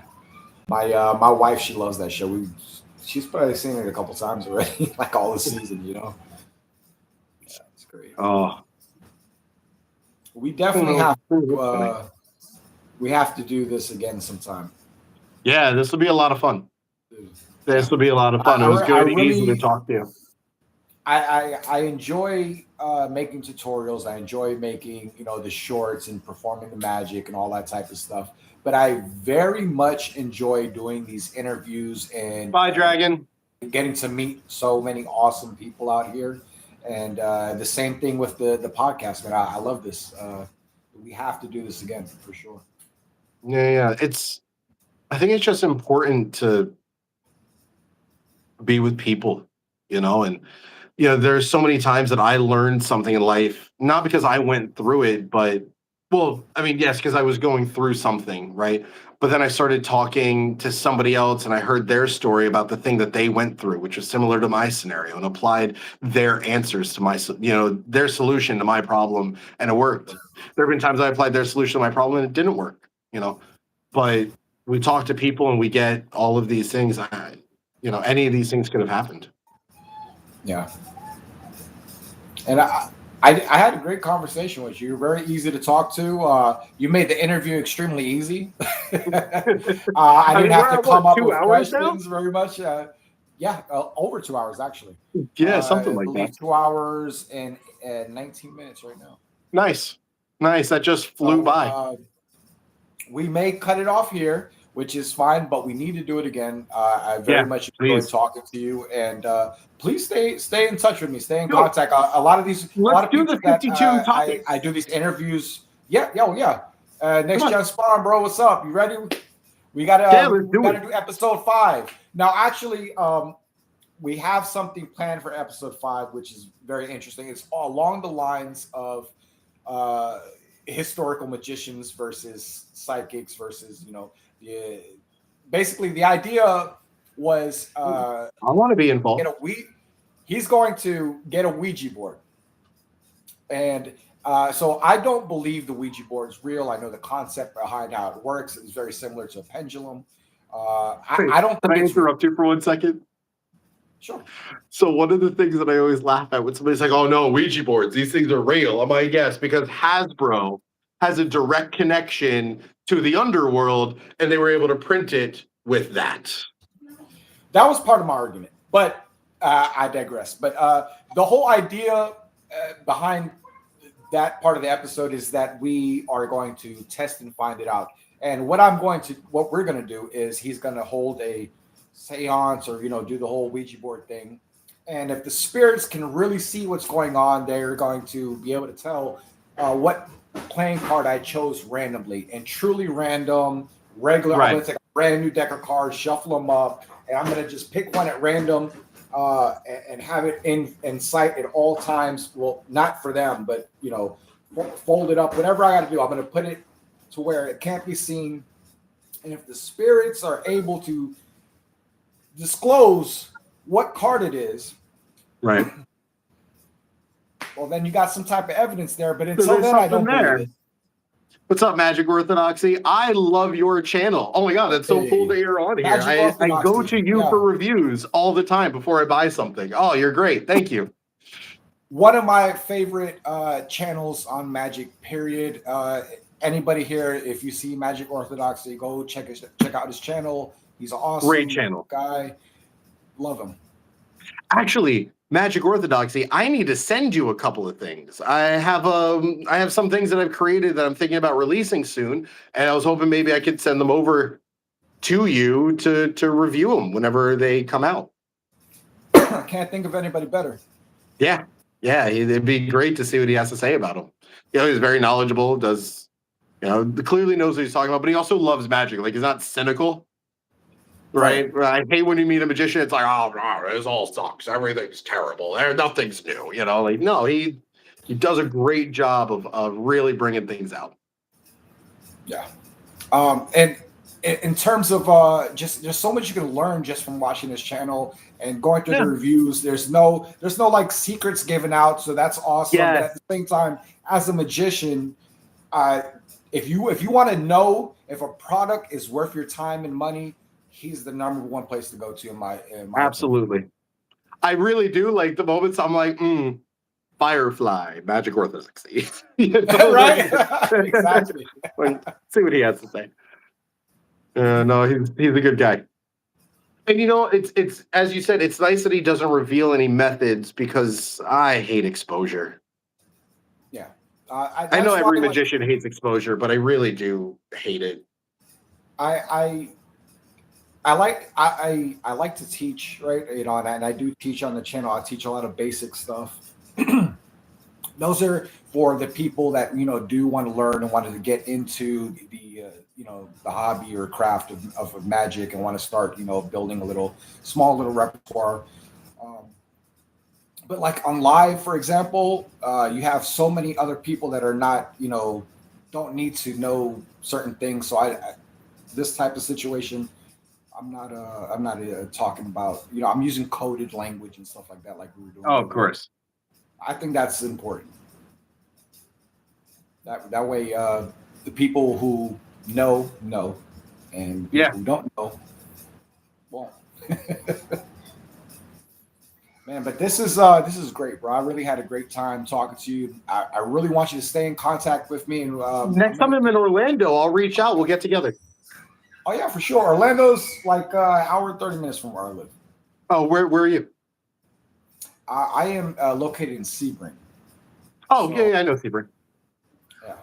Yeah. So I performed across the state of Florida like a lot, so I go out to Orlando all the time. So it's okay. Not. Do you prefer Tampa or Orlando? I go to both. So which one's closer to you? Same distance. It's literally about the same distance. Okay. Yeah. So it's about the same. Hey, maybe you, me, and Ari could all get together. We'll go grab lunch or something. Yeah, sure. Yeah, that'd be great. Yeah, she's great. She's great. Yeah, she really is. Real nice person. Yeah. I went to her show not that long ago too. Phenomenal show. Her and Orlando are out there in Tampa. It was great. Or actually, yeah. Well, hey, thanks for today. This has been a lot of fun. I actually do have to get running. We have a convention that starts in 40 minutes, and I got to go set up my booth. Very proud of my booth setup. We have like these 3 big banners that just have like all these images, and it looks great. I'm pretty excited about it. I just get to do magic. Stay in contact with me, brother. We will we'll get you on the podcast, and we'll have a good time over there, and it'll be fun, man. Yeah, it'll be a good time. Kind of like kind of get out of the magician shell. That's kind of what I do on that podcast, that we can just talk about anything. Kind of like we were doing here a little bit here. Talking about film and all other things that we enjoy. So. And just to tie the off-topic things back to magic, and then we'll split. Those are the things that should be influencing your magic. Is all the things outside of magic, right? Painters don't really like go to a museum, see the Mona Lisa, and go home and paint their own person. They go out, they fall in love, they get their heart broken, and they paint her. That is a really good piece of advice. I think that's I can that's the perfect way to end it. Please, everybody listen to that because that's some poetry you're spitting there, man. Thank you. That is a really good piece of advice. I'm gonna take that one to heart. It's life, man. You just got to express it. Thanks for today, man. This has been so much fun. I have learned. It's been a ton of fun. I've learned a lot. You seem like an awesome person, man. We got to get together if you head down to Florida sometime, man. You know, I just noticed my shirt's inside out. Nice. I thought it was supposed to be like that. It's inside out. It's inside out. That's good. Okay. Nice. All right. Hey, thanks again for today. Good luck. Enjoy the rest of your afternoon. All right, you too, my man. Stay in touch.